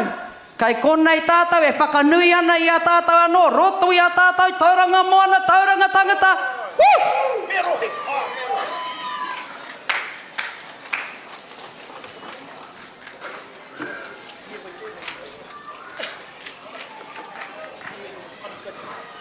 Tauranga Moana,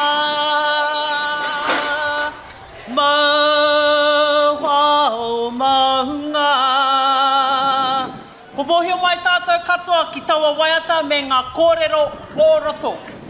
Ko te mea kia hono ai tātou, ko tō tātou maunga rongonui a mauao. Nō reira, ko tātou, ko mātou ngaitahi Ngāti he, e tikāna kia tū rangatira i tātou i runga i te atamira rangatira o te matatini. I te mea, Wa mātou whakatau ki pepeha o Ngaitiahi, mai ngā kuria, tau hake, mai ngā pungarehu o whakapau karakia, ka kātonu te ahi. Ka kātonu te ahi ki roto o Ngaitiahi, ka kātonu te ahi ki roto o Ngāti He, ka kātonu te ahi ki roto i a tātou o Tauranga Moana. Kare e kātonu te ahi ki roto o Mātātua. Kare tō tātou ahi e kātonu nei ki roto o Tāki Timu, ki wāhi ke. Engari mōhio pai ai tātou katoa i tō tātou a ke waka, engari ko te mea e hono ai tātou katoa, ko tō tātou maunga o maua.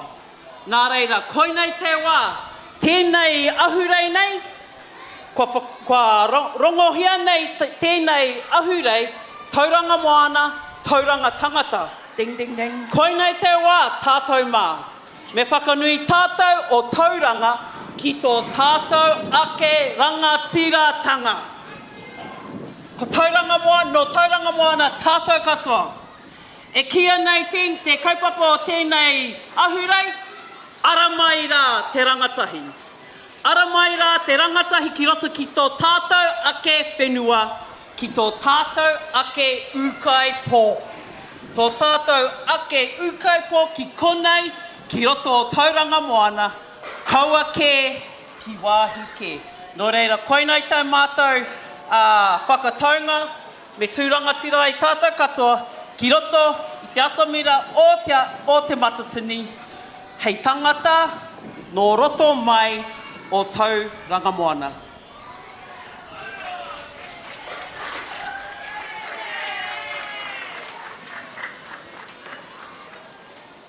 Ka tira kia ora tātai. Nei mai, kia rongo koutou i te kakara o te pupuhitanga o ngā pungarehu o ngā kai atau aiti. Tuatahi e mihi atu ana, ke ngai te ahi, Ngāti He, me te whānau hapanui. Ai, e mea mai ana te ropu nei a whakatū i tā tātou ake. Kare tae te whakatū te tahi tīma taitohe he ngai te ahi Ngāti He te katoa, peha te whakatū kapa. Eki. Kai te mataku a tāmati, kai te mataku. I te mea kai te arake a te paringatai, ka piti a te whānau apanui. Koe rapea te take kai te hia wehe. Me pono ngā kōrero, e taima. Kua roa ngā tirangi nui, ne Charlie. E mahi ana kia whai wāhi atu kia tāki timu, kaua tātou e mau i ērā mahi, ērā whakapaunga kaha. Pērā hoki a Yauland i roto i a tūtara kauika. Roa rātou haere atu ana ki roto o mātātua kia kaua tātou e mau ērā mahi nui. Mōhio hoki a ngairo ki te hua o te noho āwaka, koera te take kaitainu wake haka ana. Nā reira e taima, Ding, ding, ding. he nui te hua o te haka āwaka nei. Kai whakaronga atu ki a rātou, anai ke ko ngā kōrero i tikana. Huri, tēnā koutou, tēnā tātou katoa.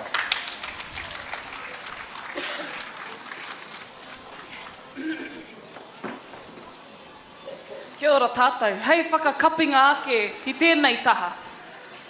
Aha koa kei whea tātou, Tauranga Moana, ka tūrangatira tātou. Ko te ahi, kei roto i te manawa. Ko te ahi, kei roto i te ngākau. Ko te ahi, kei te kāinga. Ko a tātou whānau e tiaki pai ana i te ahi i te kāinga. Ko koutou anō, ko tātou anō, ka tiaki i te ahi. I roto i a koe anō, puta ki te ao, whakaatu i tō miharotanga ki te ao katoa. Tūarua.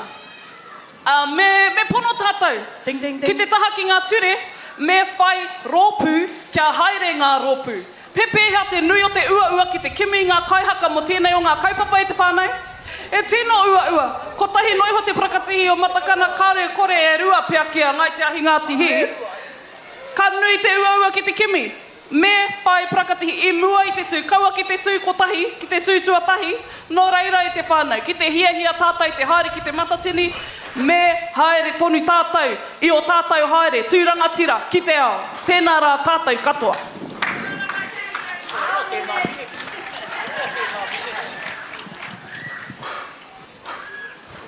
Ko rongo koutou i ngā kōrero. Anei, e te iwi, mea ngā whakamua tātou. Kai te kōrero whakataetai a rohe. A tauranga, ki te whakaaro tātou, ki te tautoko koutou i a mata. Ki te tū, ki te whakaitia, te kaupapa e kawe nei e mātou. Ka noho te whakataetai o tauranga, hei whakataetai a motu. Te motu o matakana, te motu o tūhua, te motu o mōtiti. No reira, kā rua ngā whakataetai a motu. Kā re pē tae e wetahi atu, whakataetai a rohe te ki, e whakataetai a motu rātou. Whakarohi e te iwi. Ding, ding, ding. Tētahi tau kā tūpea, ki motu ōpuhi. Kā tahi tētahi a tāmira pai. O te whakataetai a motu o Tauranga Moana. Ko rātau kai te whakahoki i a tātou ki te pōuriuri. O rātau kai te whakahoki i a tātou ki ngā atua. I taki whawhai, i roto i te kōpū o papatua nuku. He whāiti te titiro, he ahai whāiti ai. Ko te motu o rangi waia, he whāiti. No reira kia ora.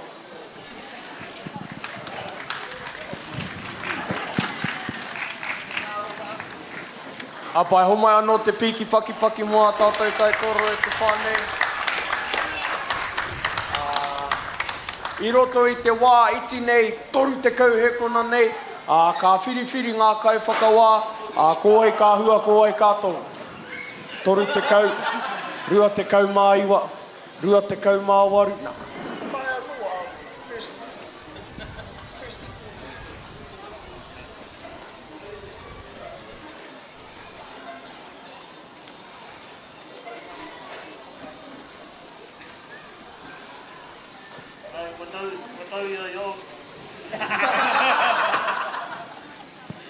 Hapai, e te whānau ka tuku a te rākau kōrero, ki te puti puti wainga i ngā tūmata kuru.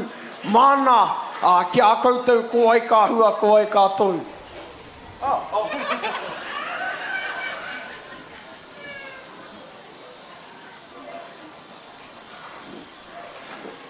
Tēnā tātou, kei ngā matarau o Maiwao, tēnā koutou, te maitiro matakana o rangi waia o motuhoa, kia ora. Nā kua no te rataha. Me ki pēnei, ki tētahi o enei tīma i u tōtika ki te kaupapa, i tohe i te kaupapa, i kawe ngā kōrero o tō rātou kaupapa, tīmatanga ki te mutunga. No reira, kāre au mō te toroa, tēnā koutou, tēnei taha.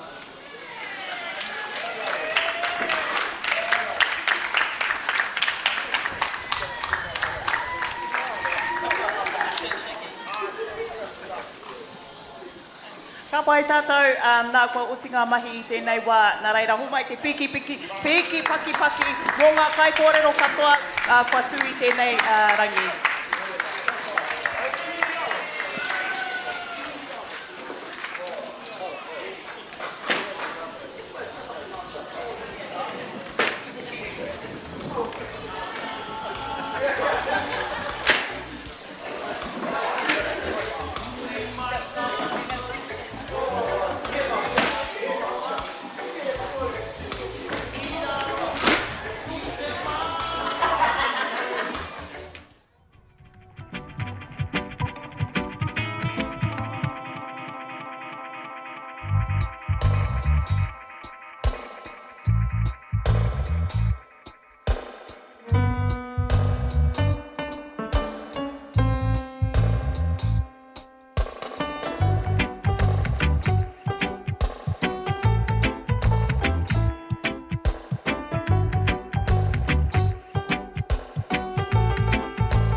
one day.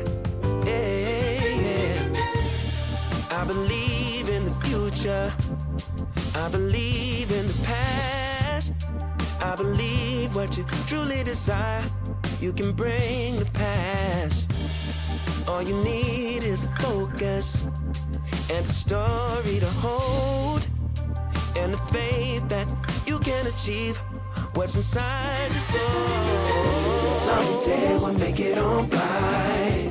Other days we only can try.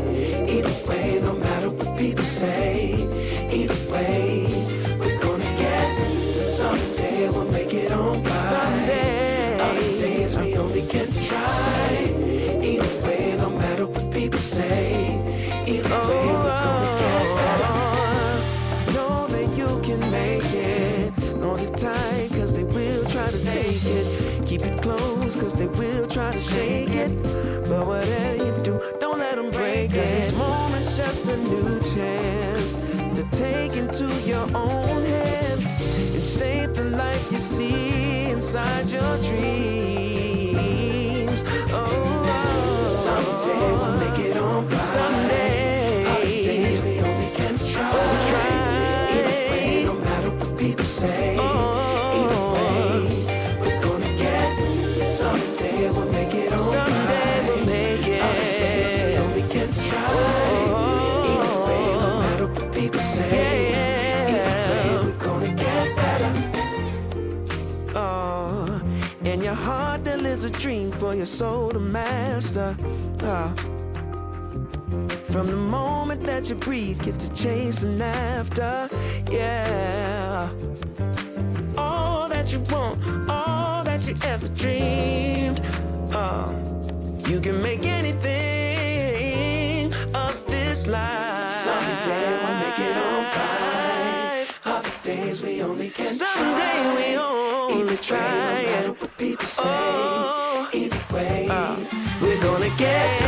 Someday we'll make it on by. Someday. Other days we only can try. Other days. No matter what people say. No matter what they say, we gonna get. Someday we'll make it on by. Someday. Other days we only can try. Other days. No matter what people say. Either way, we're gonna get better. Someday we'll make it on by. Other days we only can try. Either way, no matter what people say. Either way, we're gonna get. Someday we'll make it on by. Other days we only can try. Either way, no matter what people say. Either way, we're gonna get better.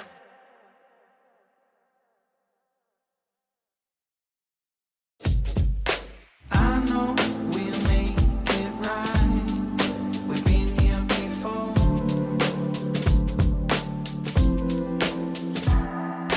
I know we crossed the line. It's hard to ignore. This way is down on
Actions always find a way to shine brighter than the things you say. Can't get around it if you try. If you love them, then you magnify. No matter what you try to do, you can't deny the truth. No, and what the people choose ain't really up to you. Actions always find a way to shine brighter than the things you say.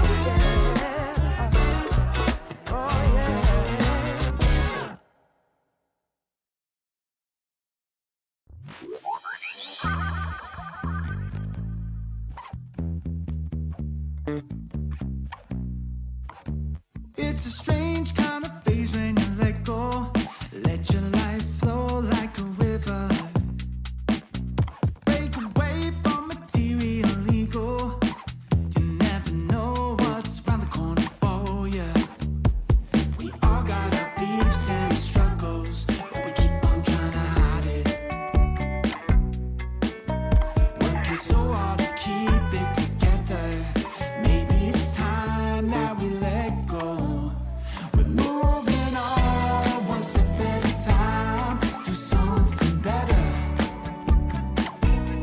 We're moving on one step at a time to something better. So we're moving on one step at a time to something better. We're moving on one step at a time to something better. Maybe the day will be better.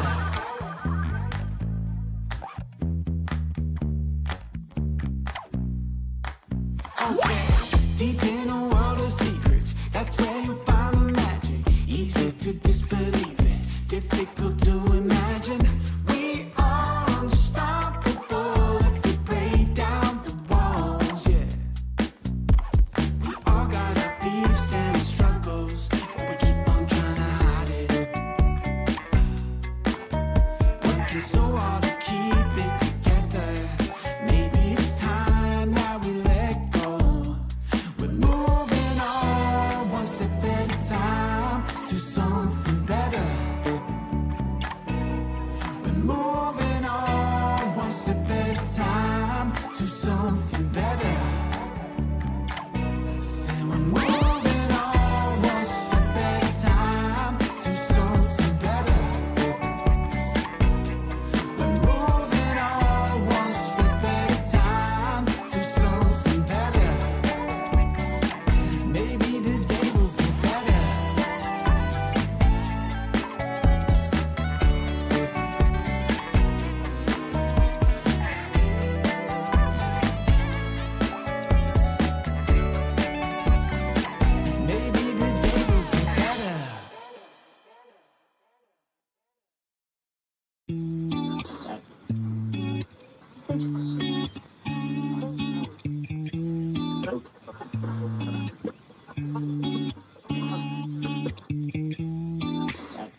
From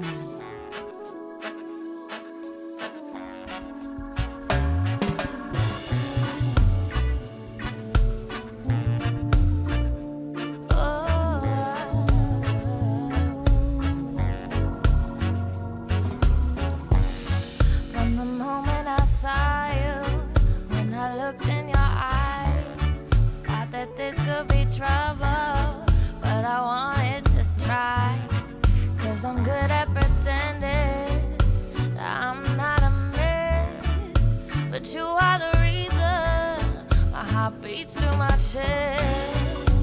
One step forward and two steps back. This is how we do our dance. I never thought I could love you. Now I need you here forever.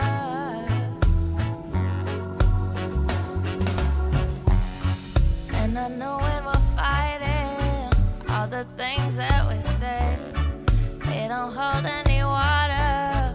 We forget the next day.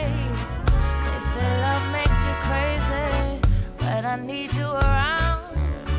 Just be careful where you step, 'cause my heart's on the ground. One step forward and two steps back. This is how we do our dance.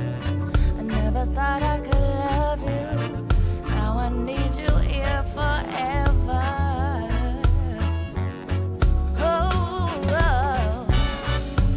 one step forward and two steps back. This is how we do our dance. I never thought I could love you. Now I need you here forever. Oh, la la la la la.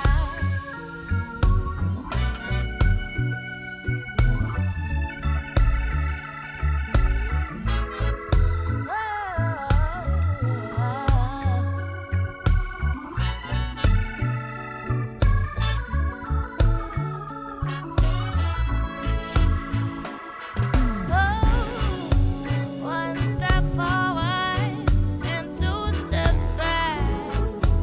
This is how we do our dance.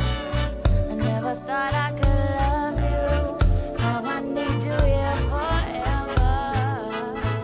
Oh, yeah. One step forward and two steps back.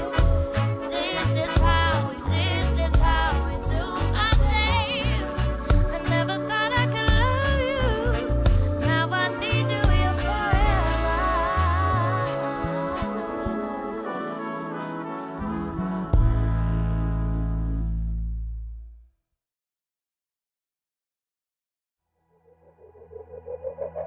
I was done growing up, had enough of chasing down the sun, but suddenly I can see everything evergreen. I won't pretend I ever found my way. I've made my healthy share of fair mistakes, still learning the give and the take. But I'm seeing everything through brand new eyes, taking in the world through different light. Thought I wasted all my life, but I think I changed my mind. I was done growing up, had enough of chasing down the sun, but suddenly I can see everything evergreen. I won't profess I've got it figured out. I know I'm only getting started now.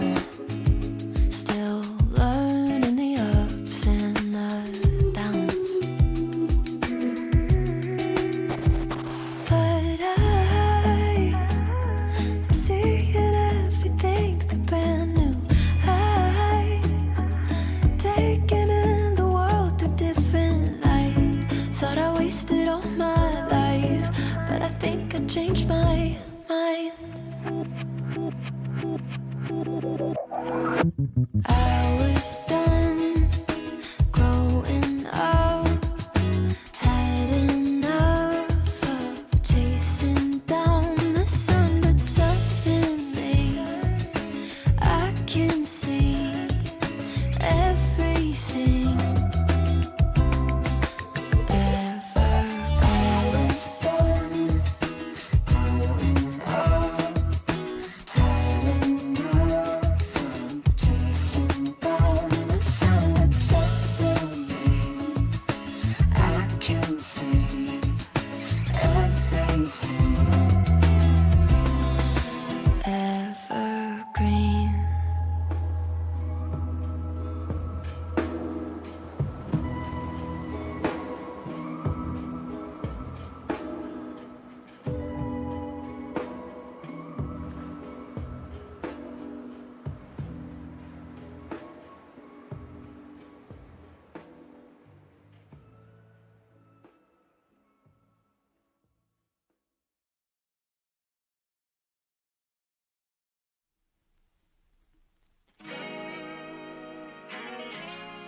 Somewhere on the sea, it got a little longer, so it seems. I burned out, so to speak. Now come a little closer. I feel a little light in the light track. I felt a bit of bad, but I came back. There's still a little light in the light track. Still a bit of good, so good. And I know just what to say. And I know just what to do. And I'm so sick of pain. But it's all too quick with you. Losing this game, I can't afford to be losing this game. And I know it's safe bad. The rules in my mind can't find the words, no, I can't seem to find. But I'm really trying to get reason, rhyme, and take our time and choose whether we win or yellow, whether we dip or shallow. Please me now, 'cause we're about to lose, whether we buy or hello, whether we stay or jello. Sometimes funny me. A little bit of gasoline. I burned out, so to speak. Come a little closer. Here's some disclosure. Do you mind to quit your pretending? Truth or false, the shit never ending. Hear me now and stop condescending. You see, I'm begging you, hear me begging. If you're sick for love, don't try to hide it. Find it deep inside and try to hide it. If there's a way, I wanna know we tried it. Quit your games and now that you denied it. Losing this game, I can't afford to be losing this game. And I know it's safe bad. The rules in my mind can't find the words, no, I can't seem to find. But I'm really trying to get reason, rhyme, and take our time and choose whether we win or yellow, whether we dip or shallow. Please me now, 'cause we're about to lose, whether we buy or hello, whether we stay or jello. I got room and make amends, but can't go through the same regrets. It could feel so good on mine. Lullaby love, again, again, again, again.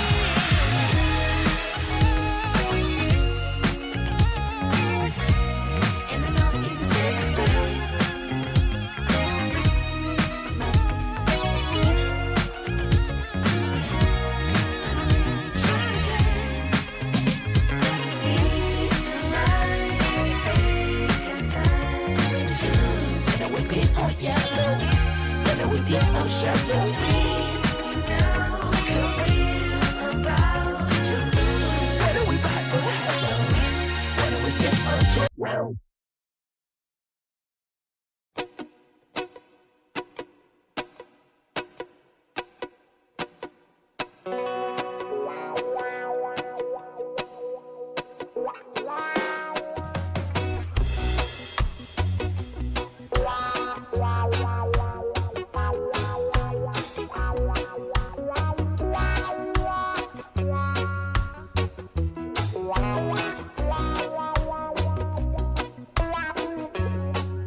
seem to have really good advice, saying I just got to fight. I know you left me for somebody new, but she will never love you like I do.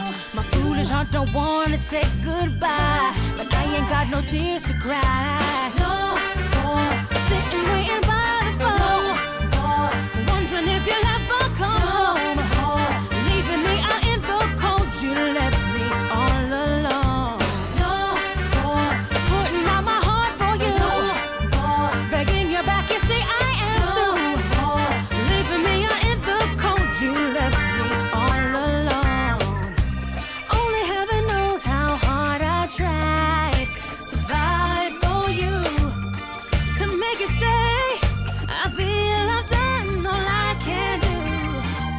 Wasn't ever easy, now you ran away, you didn't stay.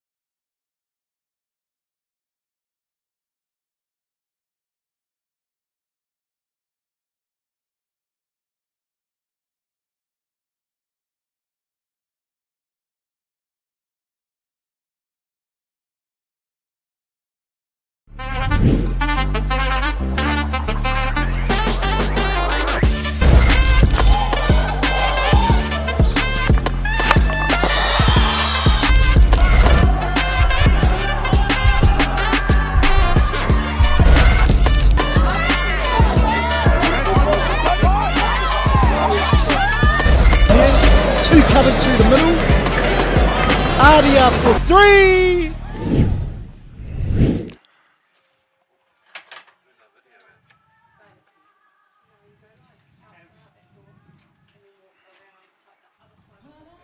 Nau hoki mai, nau whakarongo mai e te iwi ki tēnei pāpāhotanga mataora. Tō tātou ahurei, ki konei ki Tauranga Moana, Aotearoa karanga anō hoki ko Tauranga Tangata.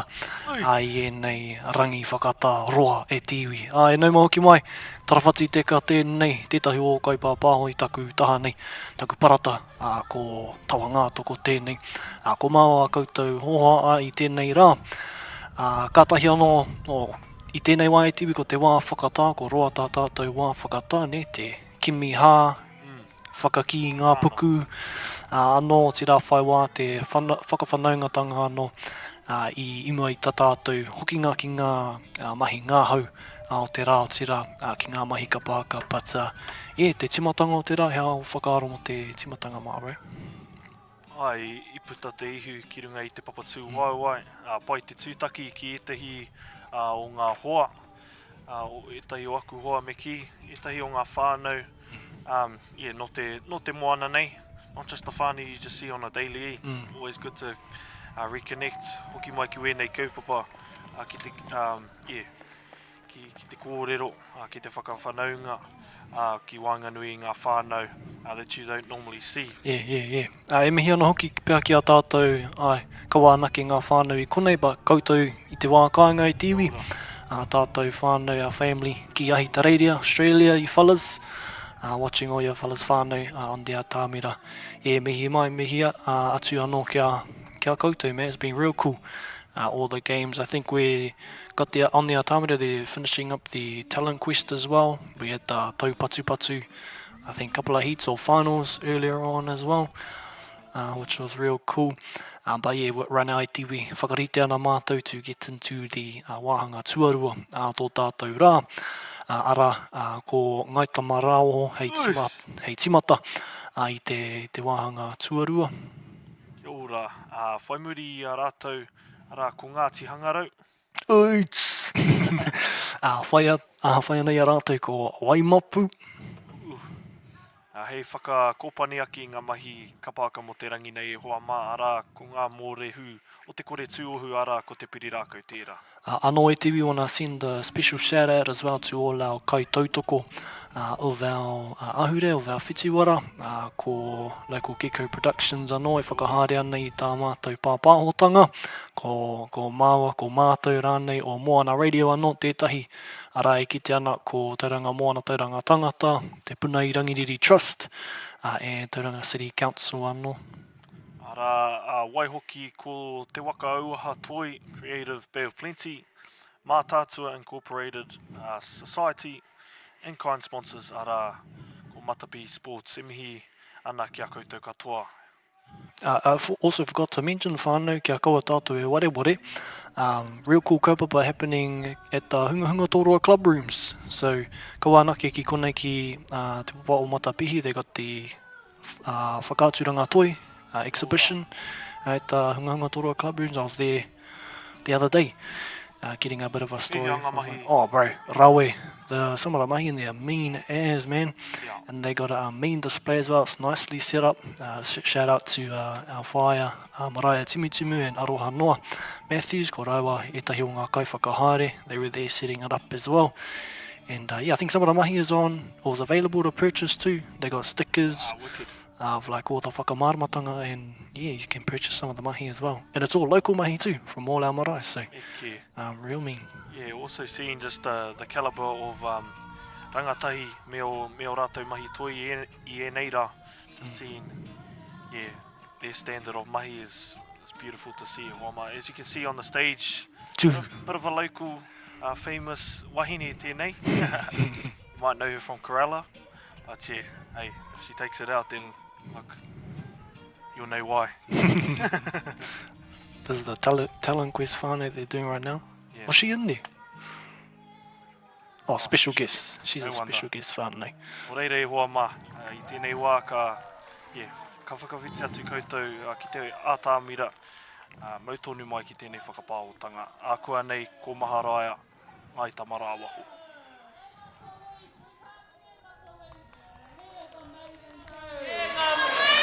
Okay, since we're running out of time, we will now announce the winners pōpō during the finals.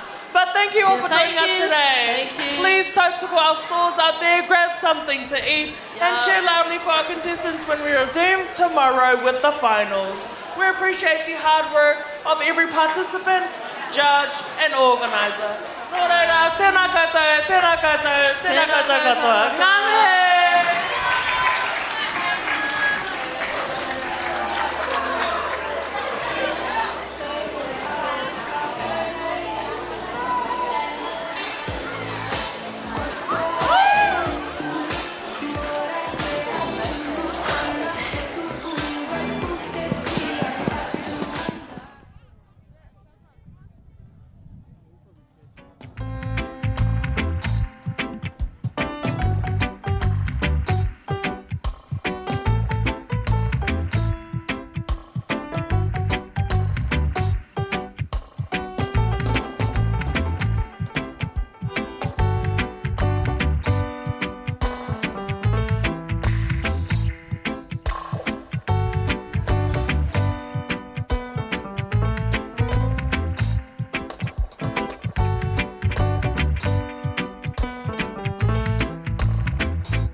I'm just going to talk while the music is playing, so are taringa mai.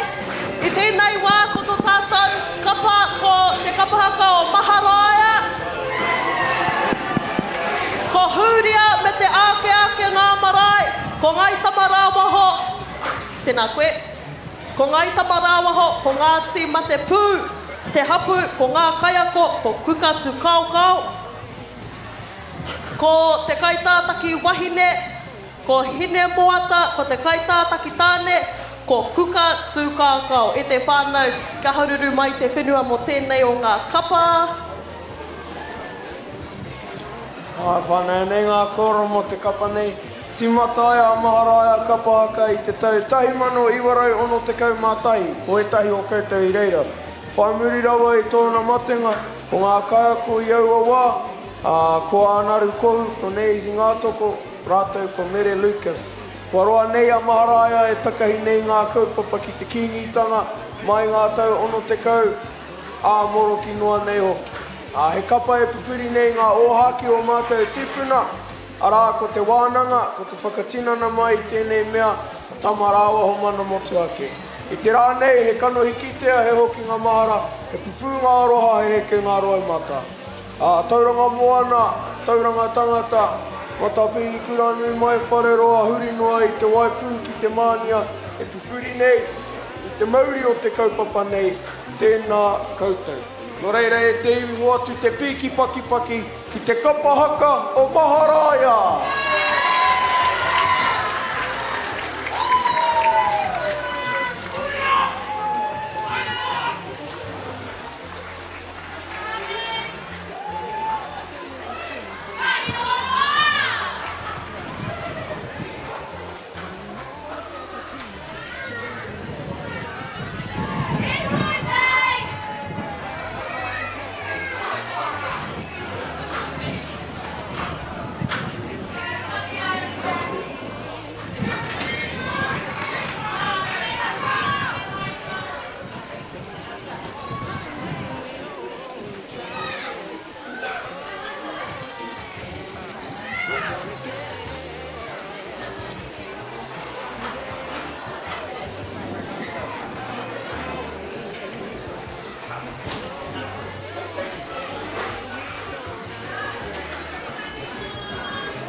hapū.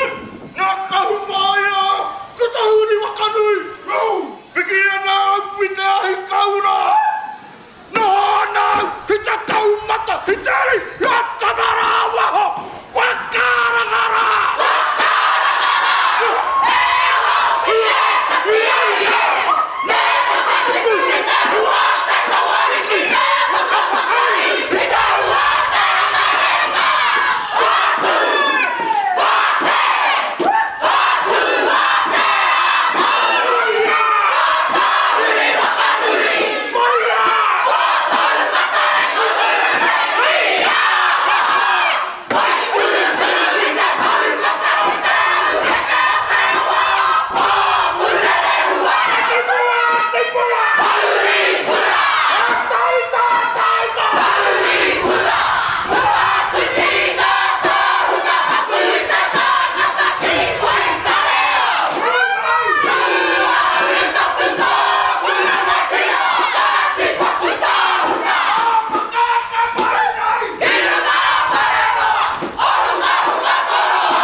Matapihi, Tauranga Moana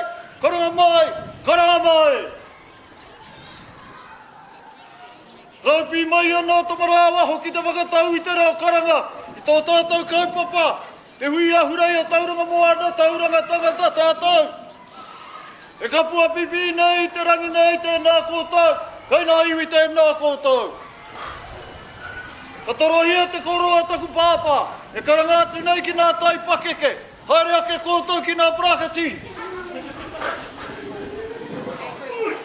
Me te marama hoki E tīmata nā haratau, a te paringa tai, a nā tirangi nui, a tūtara kawika, he taima, he hinama, he tamama, hoate, hoake, hoake. Ka tira, ka re tōtohia te āhuatanga tō mātautu, ko tai kua tau, tēnā kōtau, tēnā kōtau, tēnā kōtau katoa. Ahurei nei runga! Ahurei nei runga!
Tata kia mahara e wini ata.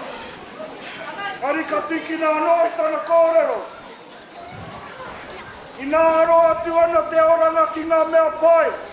Ka reira te wairua, ka tāia ngā mea katoa. Nō reira, mahia e te whānau. Kei reira te oranga mō tātou. Kia ora! Kia ui!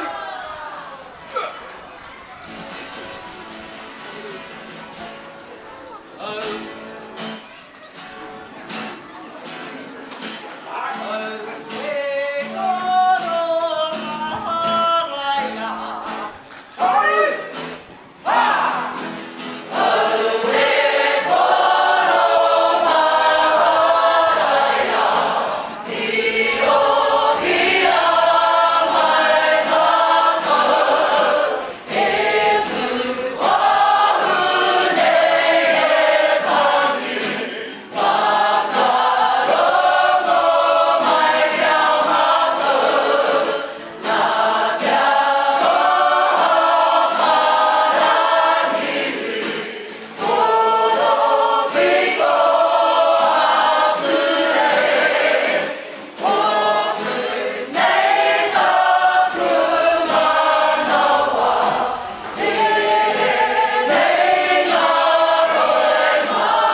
te karauna! I te pakanga puka hina hina!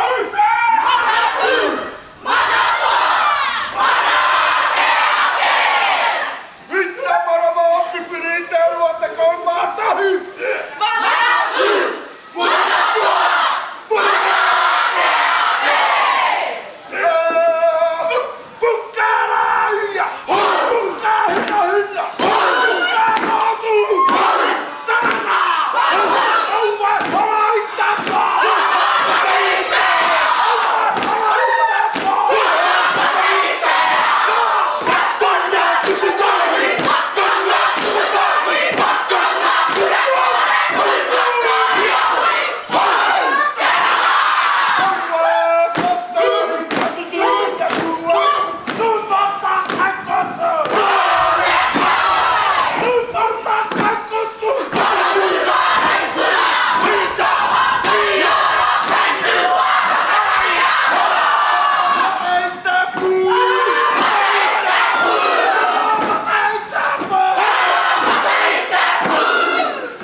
Ngā kōrero, e mātai kōrero whakamutunga, a tamara awaho. Nei rā anō te mihi ki te aukanga, o koutou te mana whakahaere i tā tātou hui i tēnei tau. Ka nui rā ngā mihi ki a koutou. Ka hoki anō ki ngā kōrero, o ngā pāpā i whiua ki runga, o waikari i nā taira.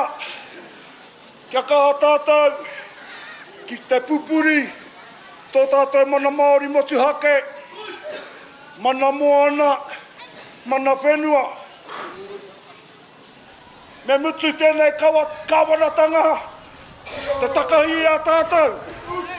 Nō reira maranga ora, Tauranga Moana, Tauranga Tangata. Nei rā mātou mihi nei ki a koutou. Tēnā koutou, tēnā koutou. Tauranga Moana Tauranga Tangata, tēnā tātou katoa!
moana. Mai te kura o Matapihi, ara e ki ake nei ko te papa o Matapihi, te tokotoru o te papa, you name it, te whānau. Welcome back to our pāhotanga mataora nei. Ko tawa ngā toko tēnei ki tōku taha, taku parata, taku tuakana, tarawhati. Ai, o kaipa pāho mō tēnei, mō te toinga o tēnei rā me ki. No reira, e mihi atu ana ki a koutou. Big mihi to our maharaia whānau as well. Want to send a big mihi out to our ngai tamarawa ho whānau. Katahi anō te tū kaha, te tū maia, I runga I tō tātou papatū wawa. As you can see, just happening at the moment, e te whānau, just a little replay and little snippets of their performance.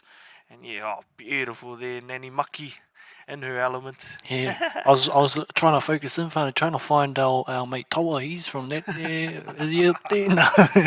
Aroa mai.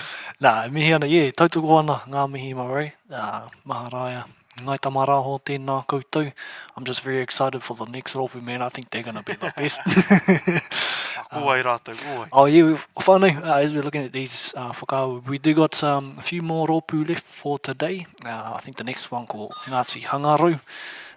E koera taku whānau ne Ngāti Hangarau anō. So, e rite ana, one of the little mates, our little mates on that one, Te Ao Tūroa. He's going to be the little fella. You keep an eye out, whānau. He's got the rākau ki Naz. His mama reckons he might get on there, he might not. He reckons he's keen though to get up there, so keep an eye out, whānau. But Ngāti Hangarau e whai ake nei.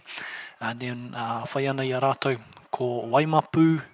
And then hei whakamutu I tā tātou rāne ko ngā morehu o te kore tuohu. So keep on watching, whānau. Kia mauturu mai ki tēnei pāhotanga mataora. Still got heaps a day left to go, eh? Kia ora, and just, if you're still contemplating e te iwi, ki te hara mai ki konei, just remember, kare e roa, ka whakaoti pēr ngā kai stores mō te rangi nei. They don't stay up for the whole day, some of them, but hey, if you still want to get you a bit of a kai, I tēnei wā, hara mai, those power-loaded fries, man. Yeah. And not only kai tū whānau, they got Rauemi places here, some of our local businesses, our whānau selling some of their mahi as well. I did hear that the hauora tents are here as well. Yeah. All our local hauora too, so they're running some mahi. I did hear they got challenges as well. I think there's a hanging challenge over there. Yeah. How long you can hang on the bar. Yeah, te manu tōroa. So, heaps of mahi down here, Tiwi. But real quickly, just want to shout out again our sponsors for today. Ngā kai tautoko ko Tauranga City, ko Te Puna I Rangiriri Trust, Tauranga Moana Tauranga Tangata, rātou ngā te poare ngā kai whakahaere, and Moana Radio. Te Waka Auaha Toi, Creative Bay of Plenty, Matatua Incorporated Society, in-kind sponsors Matapihi Sports. Nō reira e hoa mā, kua rahi ngā paupau kōrero mo tēnei wā, ka whakawiti atu ki te papatū wawa I tēnei wā. Hei aku ane. Kia rite mai whānau, let's go!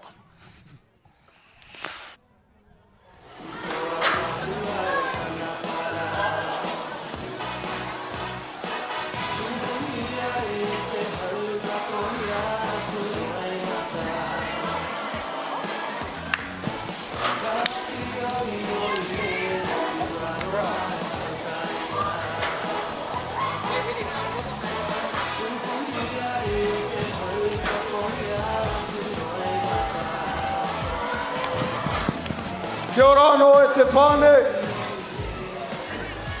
Ko tai te wā ke whakataki hia te kapa e whai ake nei, ko te Kapa Haka o Ngāti Hangarau.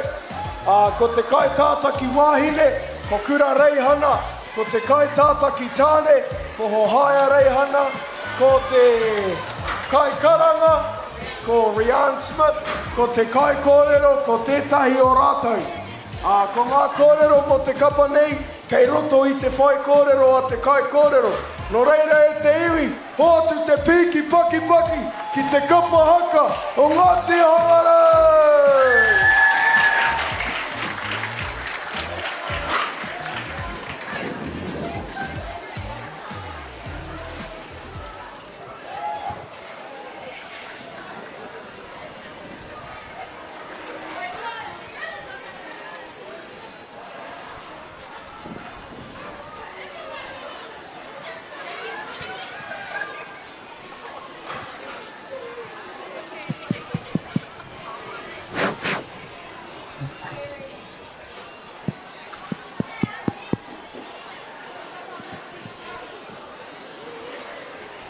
nara koutou ngāti hangara.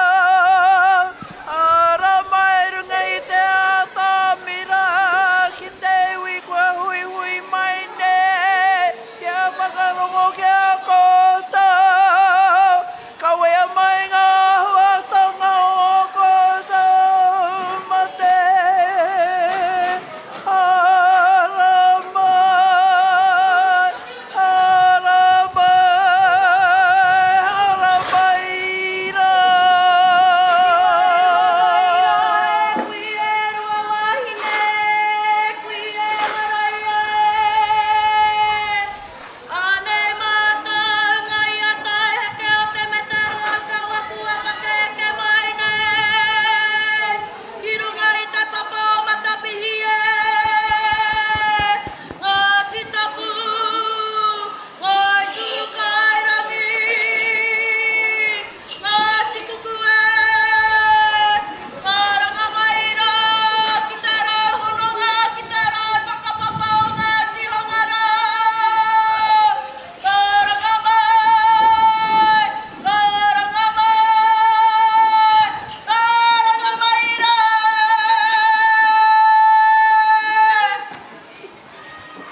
atu ki te papa o Matapihi.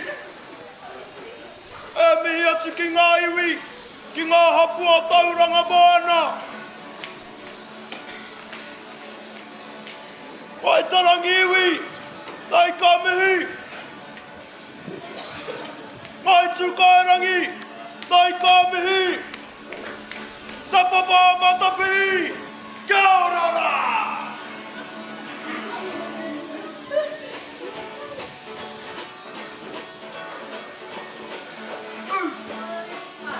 Te papa o Matapihi, kia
Ki mai anō e te iwi ki tēnei pāpāhotanga mataora.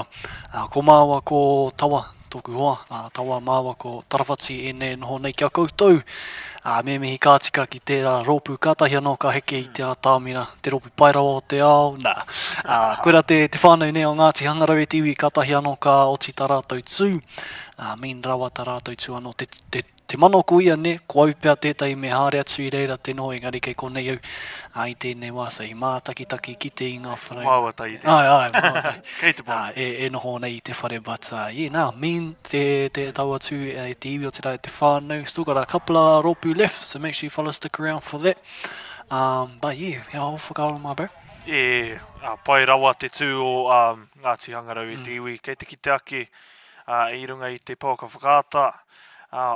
Te miharo hoki o te tū, te atāhua hoki o te rere o ngā poi, mai ngā tamariki o tira ki ngā pakeke, e te ki te ake, beautiful rawa ne. Ki te ana I te kaupapa tū Āra Mai Te Rangatahi, toko maha ngā rangataki, ngā tamariki anō whānau. I tū I reira, I fellas might have seen the little bro, te ao tūroa, up there, got up there whānau. Engari, heke I halfway through. But I was kura ki te aia I reira. O tira, ngā tātou kohanga anō, they just got their new papa tākoro tū at the kohanga. Seen that?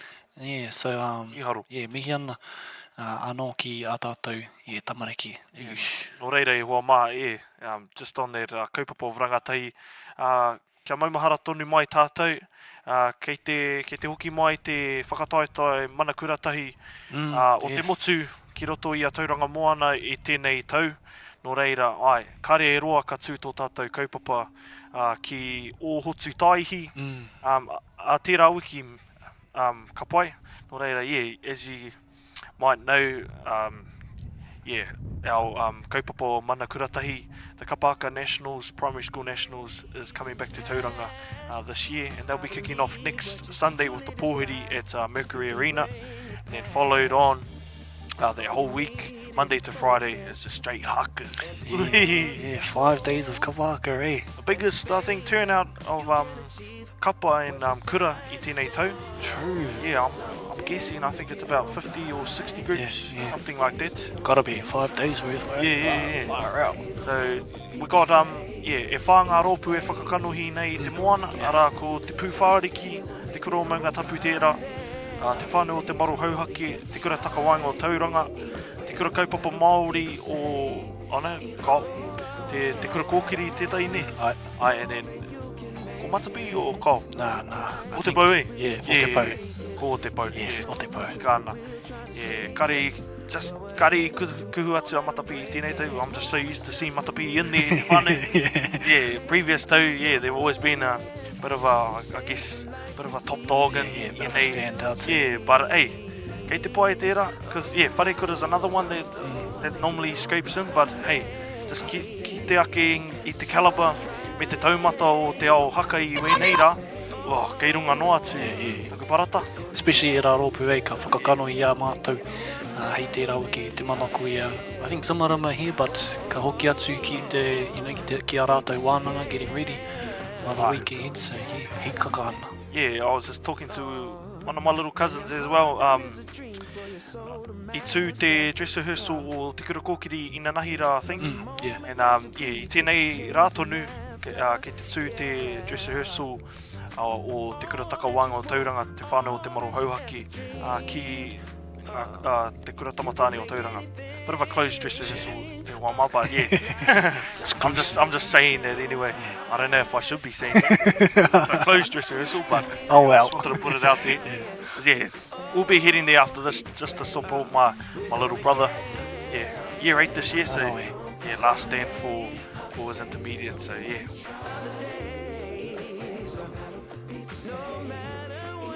Nō reira, yeah, mau tonu mai e te iwi, I tēnei wā tonu, ka... Yeah, ka tukuna mātou ki tahi replays, so if you did miss the last stand, I'm going to play some replays for you whānau until we get into our next walk. So kia mau tonu mai.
Kapa Haka e whai ake nei, ko Kapa Haka o Ngāti Ruahine, ko te marae, ko Waimapu, ko ngā kārangaranga hapū, ko Ngāti Ruahine, ko Ngāti Wakaiti, me Ngāti Tuna Kairoro, ko te kaiako, ko te kukatu koko, ka mau te wei kokse e ake nei ngā kapa.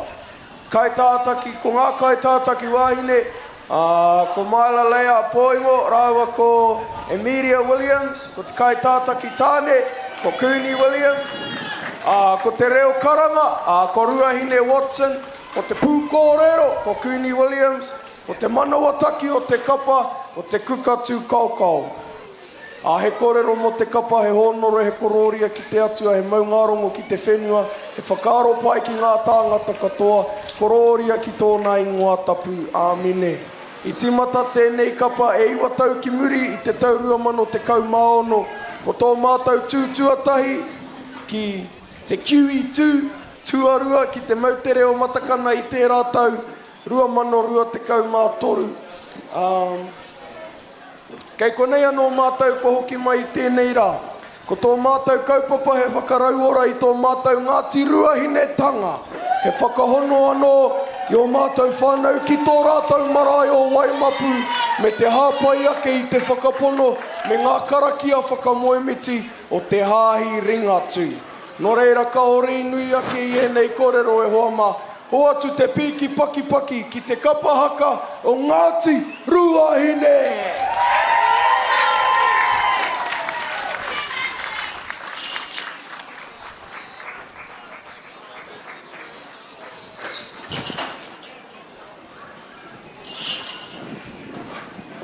Āra mai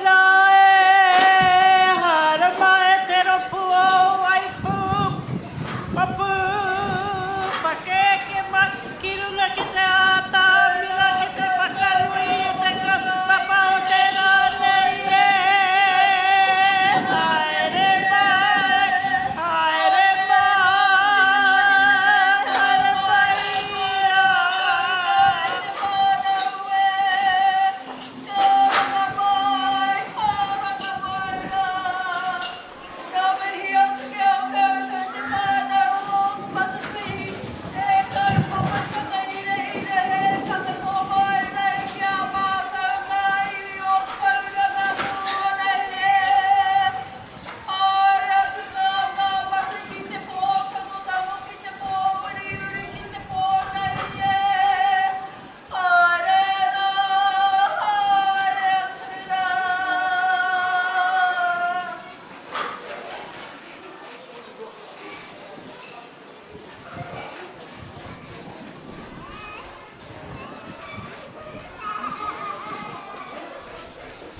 tūra tūra wa koutou. E nani whanuri ake?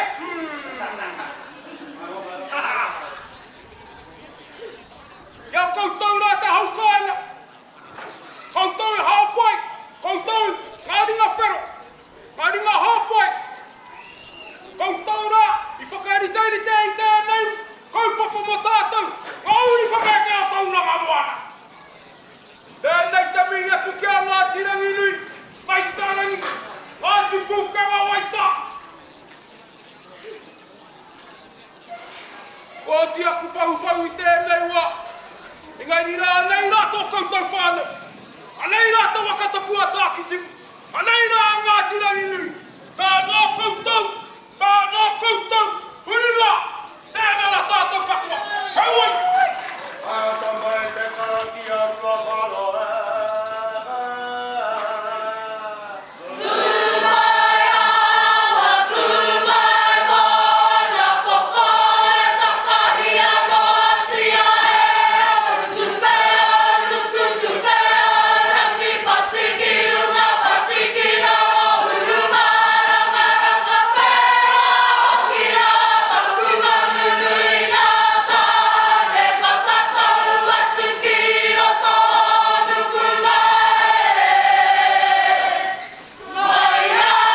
kia ora e ngā ira mutu, tēnā koutou.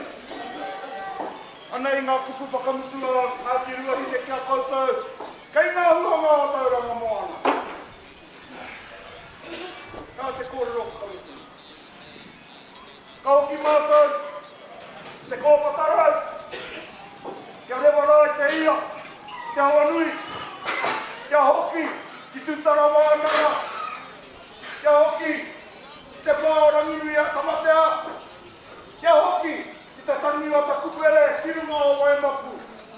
Moe no, ka hoki mai mātou a pōpō kai aku whanaunga. Morera, kei te haukaenga. Tēnā koutou, tēnā koutou. Mauri ora kia tātou katoa!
Mau mau ngā tauranga moana, ngā tirangi nui ngai te rangi, ngā tipu kenga. nau mai hoki mai ki tō tātou whakapāhotanga o te whituara o Tauranga Moana ki konei, ki roto i te papa o Matapihi. Kei konei māua, ko taku tuakana tarawhati, ki te kura o Matapihi i tēnei wā tonu. Kōrero e te iwi, ka whakakōpani ake ngā mahi Kapa Haka mo te rangi nei, te miharo hoki, ki te kite ake, i ngā hua pai, i ngā āhua reka, ki runga i te papa tū waiwai. Mainga meki. Tikana, tautoko mā, bro. Tikana hoki pia, ko roa te rāne, e rite ana mātou kia whakakapi i tēnei rā anō, ki tā tātou kapa whakamutunga, e tatari mai nei, heoi anō, rawe tā tātou rā i tēnei rā, mai te kai, te hunga tangata ko tae mai, ki ngā kapa ko tūringi tā tāmira tātou whānau, so, all in all, I mean, beautiful day, especially ki te ngā tamariki tamariki paku i tēnei rōpū anō. Mihi ana ki te rōpū Ngāti Ruahine, ara ko Waimapu, tēnei tērā katahi anō i tūkirunga i te papa tū waiwai. Kei te kite ake anō i tō rātou tūkirunga i te papa. Nō reira e mihi ana kia rātou katoa e te iwi. If you're just tuning in, e te whānau, that was just Waimapu. Tētahi o ngā hapū ara ko Ngāti Ruahine. If you don't know where the Waimap is, hey, it's in a bit of a, I wouldn't say strange area. I actually live down the road from the Waimapu. Not a big area, but it's pretty all good where it is. He hononga tāku ki tēnei whenua no tamara awaho. Yeah, but that's another story. All in all, bro, as we look to wrap up, pehea tō rāne, what was a highlight for you today? Highlight for me today, just to see some mates and whānau that I haven't seen in a little while. Hoki mai ki wēnei kaupapa, ki te kōrero tai, ki te hono tahi, ki ngā hoa, me ngā whānau. Same, bro. No, same. Ki te i te whānau. Haven't seen a lot of my whānau in a long time. Just puku mahi, so pai te hoki mai ki ēnei kaupapa. And ki te tātou whānau tūtakitaki anō, and just hang out for ahurei that we've had. Kia ora. I te whānau, it doesn't just finish there as well. Me mehu mahara tātou, he rā noa pōpō, ki wai kōrere, te ahua nei ni? Ki wai kōrere, ka tūnga mahi wakaama. Ka rea i te mohi o mehemea, he tuatahi tanga tēnei, ki tēnei ahurei. Engari, kua whakakorengi a ngā mahi kiorahi mo tēnei tau. Bit of a bummer, but nah. Wakaama should be a mean one, that should be a mean one as well. Heoi no e te iwi, ka whakarite tātou kia mihia tā tātou rōpū e whae nei, te rōpū whakamutunga o tō tātou rā, anō reira, kia mautunu mai anei, ko te piri rākau e whae ake nei. Ara ko te piri rākau haruru mai te whenua, ko ngā kai tātaki tāne, ko ngā kai tātaki wahine, ko te rōpū katoa, ko ngā kōrero, me whakarongo koutou ki tā rātou mahi haka, kei reira ngā kōrero o te kapa. O tira ko ngā kaia ko tēnei kapa, ko te whānau o te piri rākau. Nō reira, Tauranga Moana Tauranga Tangata, anei tō tātou kapa whakamutunga, te piri rākau!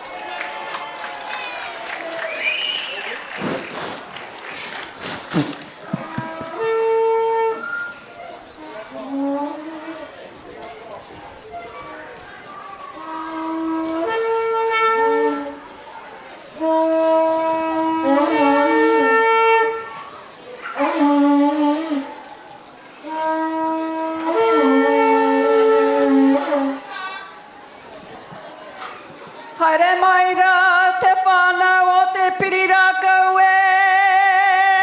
Haere mai rā, haere mai rā. Kawe a mai o koutou tini mate. Kia whakanui a mātou kia tātou e. Whakanau mai rā koutou. Ko te atamira ia koutou i tēnei ahi ahi. Karanga mai rā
ko te pai o te noho tahi o ngā tuakana o ngā teina, ngā hapū katoa o tō tātou moana, e mihi kauana ki te āhuatanga e whakakotahi nei, tēnā hapū, tēnā marae, tēnā iwi o tō tātou moana, i roto i tēnei whetiwara nei.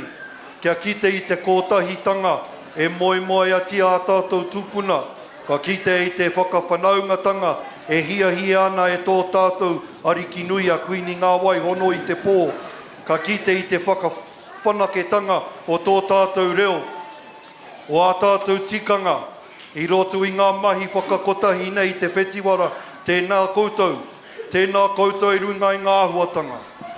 Tēnā koutou ngā haukainga whakamanuhiri, i tēnei ahuatanga i mua i a tātou. O tira tēnei rā te tū o te piri rākau, e kawe mai nei i te ingoa te ngā morehu o te kore tuohu. Hei ingoa i tapaina e tērā o ngā tipua a tame kuka ki runga ki tēnei rōpu i te timatanga o te whetiwara nei i ngā tau 2,000 i muara. Hei ingoa e hakamaharatia i tātou ki te āhuatanga ki o tātou tūpuna i te wā o puke hinahina, i te wā o te ranga, i te wā o te weranga. He morehu tātou o te kore tuohu. He rautaki hoki tērā mō tātou e ora tonu ana i e nei rā. Kia kore tātou e tuohu ki ngā taipapaki, ki ngā ngaru whati, o tira kia tū tonu tātou, hei ui tū kaha, hei ui rangatira, i roto i ngā huatanga o te wā. Tēnā koutou, e whakanui ana i tēnei kaupapa i tēnei rā, ko mātou tēnei, ko ngā marae o tawhiti nui, o paparoa, o tūtereinga, o pautūterangi, e whakakotahi nei i te waka o te piri rākau, o ngā morehu o te kore tuohu, e mihi kauatu ki a koutou katoa. Tamariki mai, pakeke mai, kaumātua mai, tēnā koutou, tēnā tātou katoa. Kua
rākau E ora whānau anō e rehu te o te kore whānau. tūohu.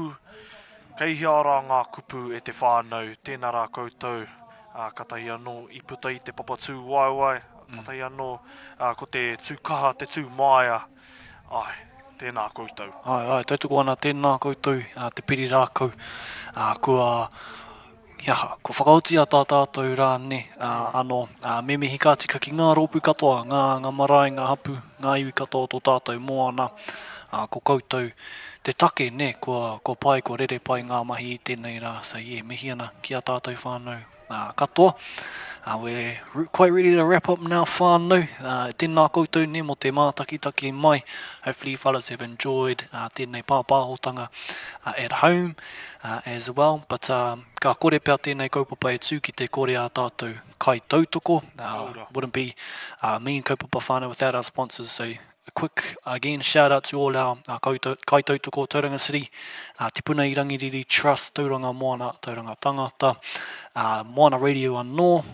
Waihoki ko Te Waka Auaha Toi Creative Bay of Plenty, Mātātua Incorporated Society, in-kind sponsors, Matapihi Sports. Also want to quickly shout out as well, whānau, local Gecko Productions, ne, ko rātou te take, ko whai wāhi atu tēnei pāpāhotanga kia koutou. So shout out to our camera crew, our peeps behind the scenes, ne, ko whakatūria tēnei kaupapa, as well as the komiti whakahari, ko e whakarite tonu ana. This isn't the last day at Tiwi, it's a whole nother day āpōpō. We got heaps going on āpōpō. Hei te ata, 7:30 is the chickens for wakaama. So up nice and early, we got wakaama āpōpō, fun run, top town. We also got 8 ball and yuka as well āpōpō. And then the talent quest finals, and then hei te haurua mai te tahi karaka, they got prize giving, and then Māori handover. Kia ora. So, hei te wao te tuku taonga e hoa ma. Yeah, that's where the Kapa Haka prize giving will be happening as well. Just so FYI, if you're wondering, hey, who won I te rangi nei? Hey, doesn't matter who won. Ko te kaupapa, yeah, ko te kaupapa, ne. Tauranga Moana won I tēnei rā. Utira, yeah. That's where you'll see the final top 3 or aggregate items wera momo āhuatanga. Engari, he rā anō a pōpō. Engari, tērā pia kua rahi ngā pau kōrero I tēnei taku parata. E mihi, nō reira e tiwi, e mihi ana kia koutou ne, aotira kia tātou I katoa, kia koe mā bro, kia māua ne, kua whakahaere I tēnei kaupapa. So, yeah, shout out to you fellas at home, whānau, and mā te wā. Mā te wā e wā.